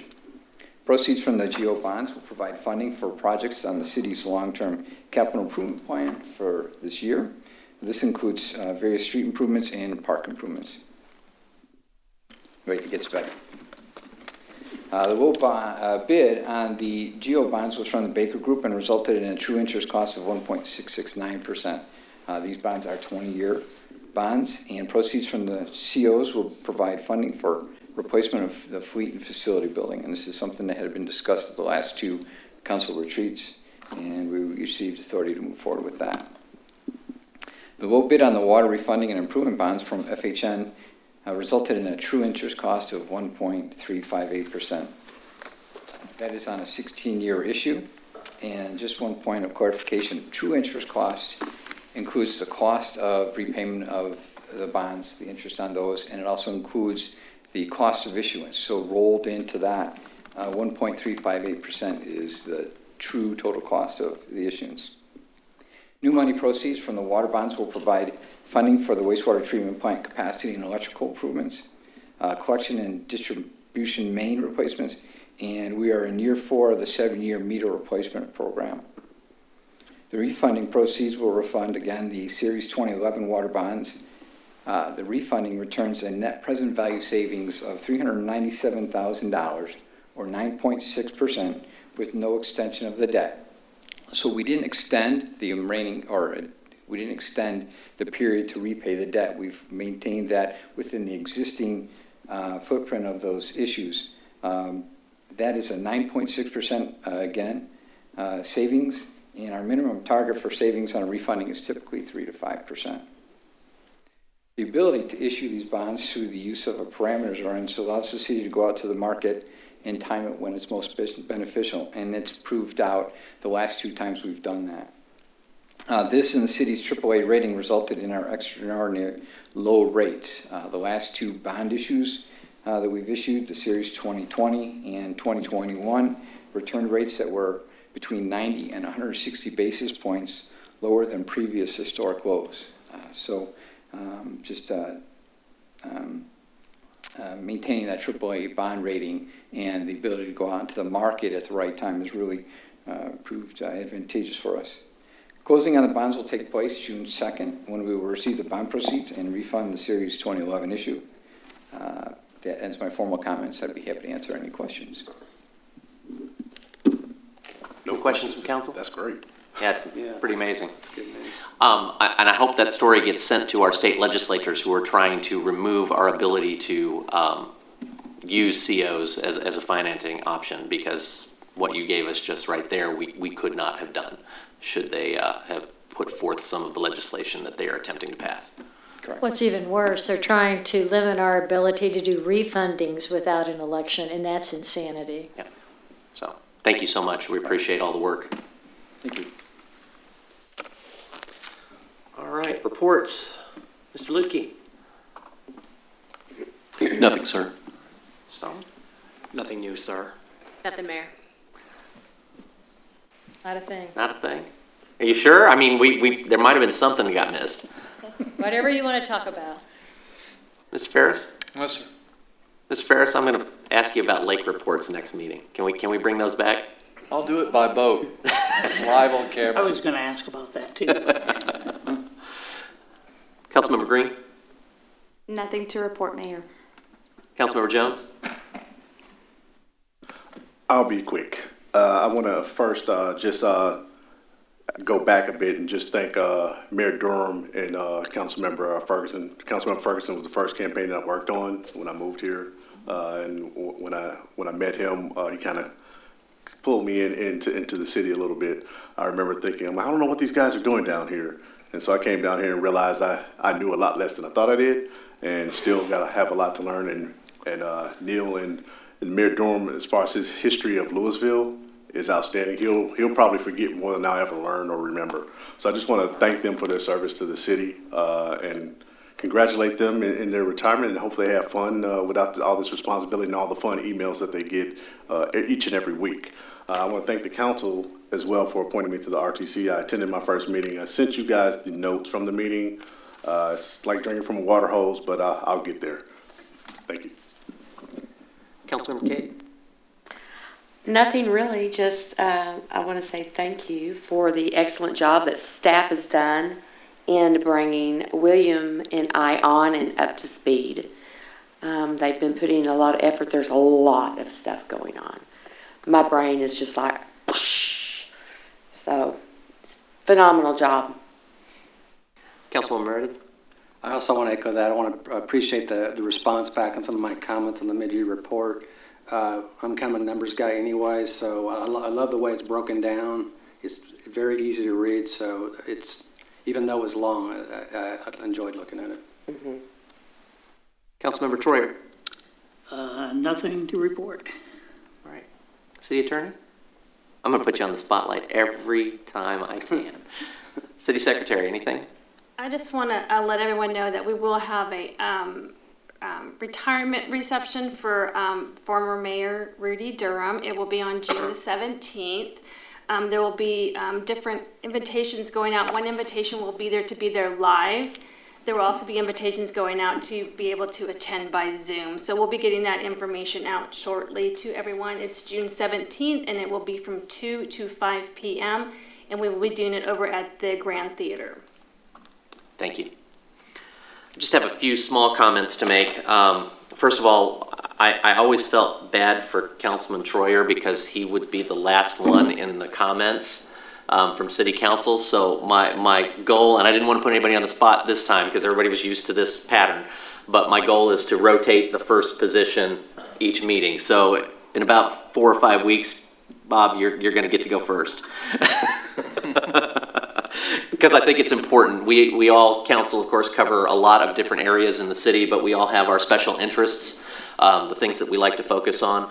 And I want to continue to encourage that and make sure that we get the opportunity to spotlight those things that are important to you and that you want to make sure get a good focus here. So I think these reports, I think, are important to give back to the city. I also want to give my heartfelt thanks to Rudy and to Neil. His history in this city is amazing, and I have been blessed to know several of our mayors and have gotten the expertise and the background, and sometimes yeah, we already did that, let's not do it again. But that's okay. It's important to have that history in that context and then see what's changed around that. There is nobody that loves this city more than Mayor Durham. There is no family that has invested more in this city than the Durham family. And I am excited for his next stage and grateful for the opportunity to have served with him. And hopefully we'll get to have him back as maybe our storyteller emeritus for the city. I think it's important to capture that. I also want to thank Councilman Ferguson. He and I came on board pretty much the same time. What I will miss is his incredible attention to detail. I always knew that he had done the research and done the deep dive, and I completely respected that about his ability to get into the weeds on anything and really find great new solutions. So his creativity and his attention to detail, I know we're going to have to pick up that slack here as the rest of council, but he set the bar high, so he will be missed in that regard. Thank you for the June 17th date. I think that's great that we're going to be doing that. And now I think we gave the false impression that there would not be a closed session, but we actually have a small bookkeeping detail in closed session. So according to section 551074 personnel, council needs to discuss the election of Mayor Pro Tem and Deputy Mayor Pro Tem. So with that, we are going to go into closed session and have that discussion, then we'll come back out to close the meeting.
Will you let him know we're back? We need a cheat sheet for our Thank you. He knows. Figure it out after a while. Yeah. It's been such a break. I'm on the end. All right.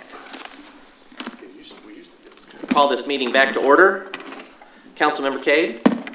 Yes, I move Kristen Green to be our next mayor pro tem and Brandon Jones to be our next deputy mayor pro tem.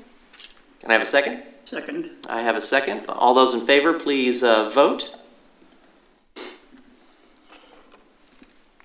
Motion passes 5-0. I will entertain a motion to adjourn. Move to adjourn. Second. I have a motion and a second. All those in favor signify by saying aye. Aye. Aye. We are adjourned.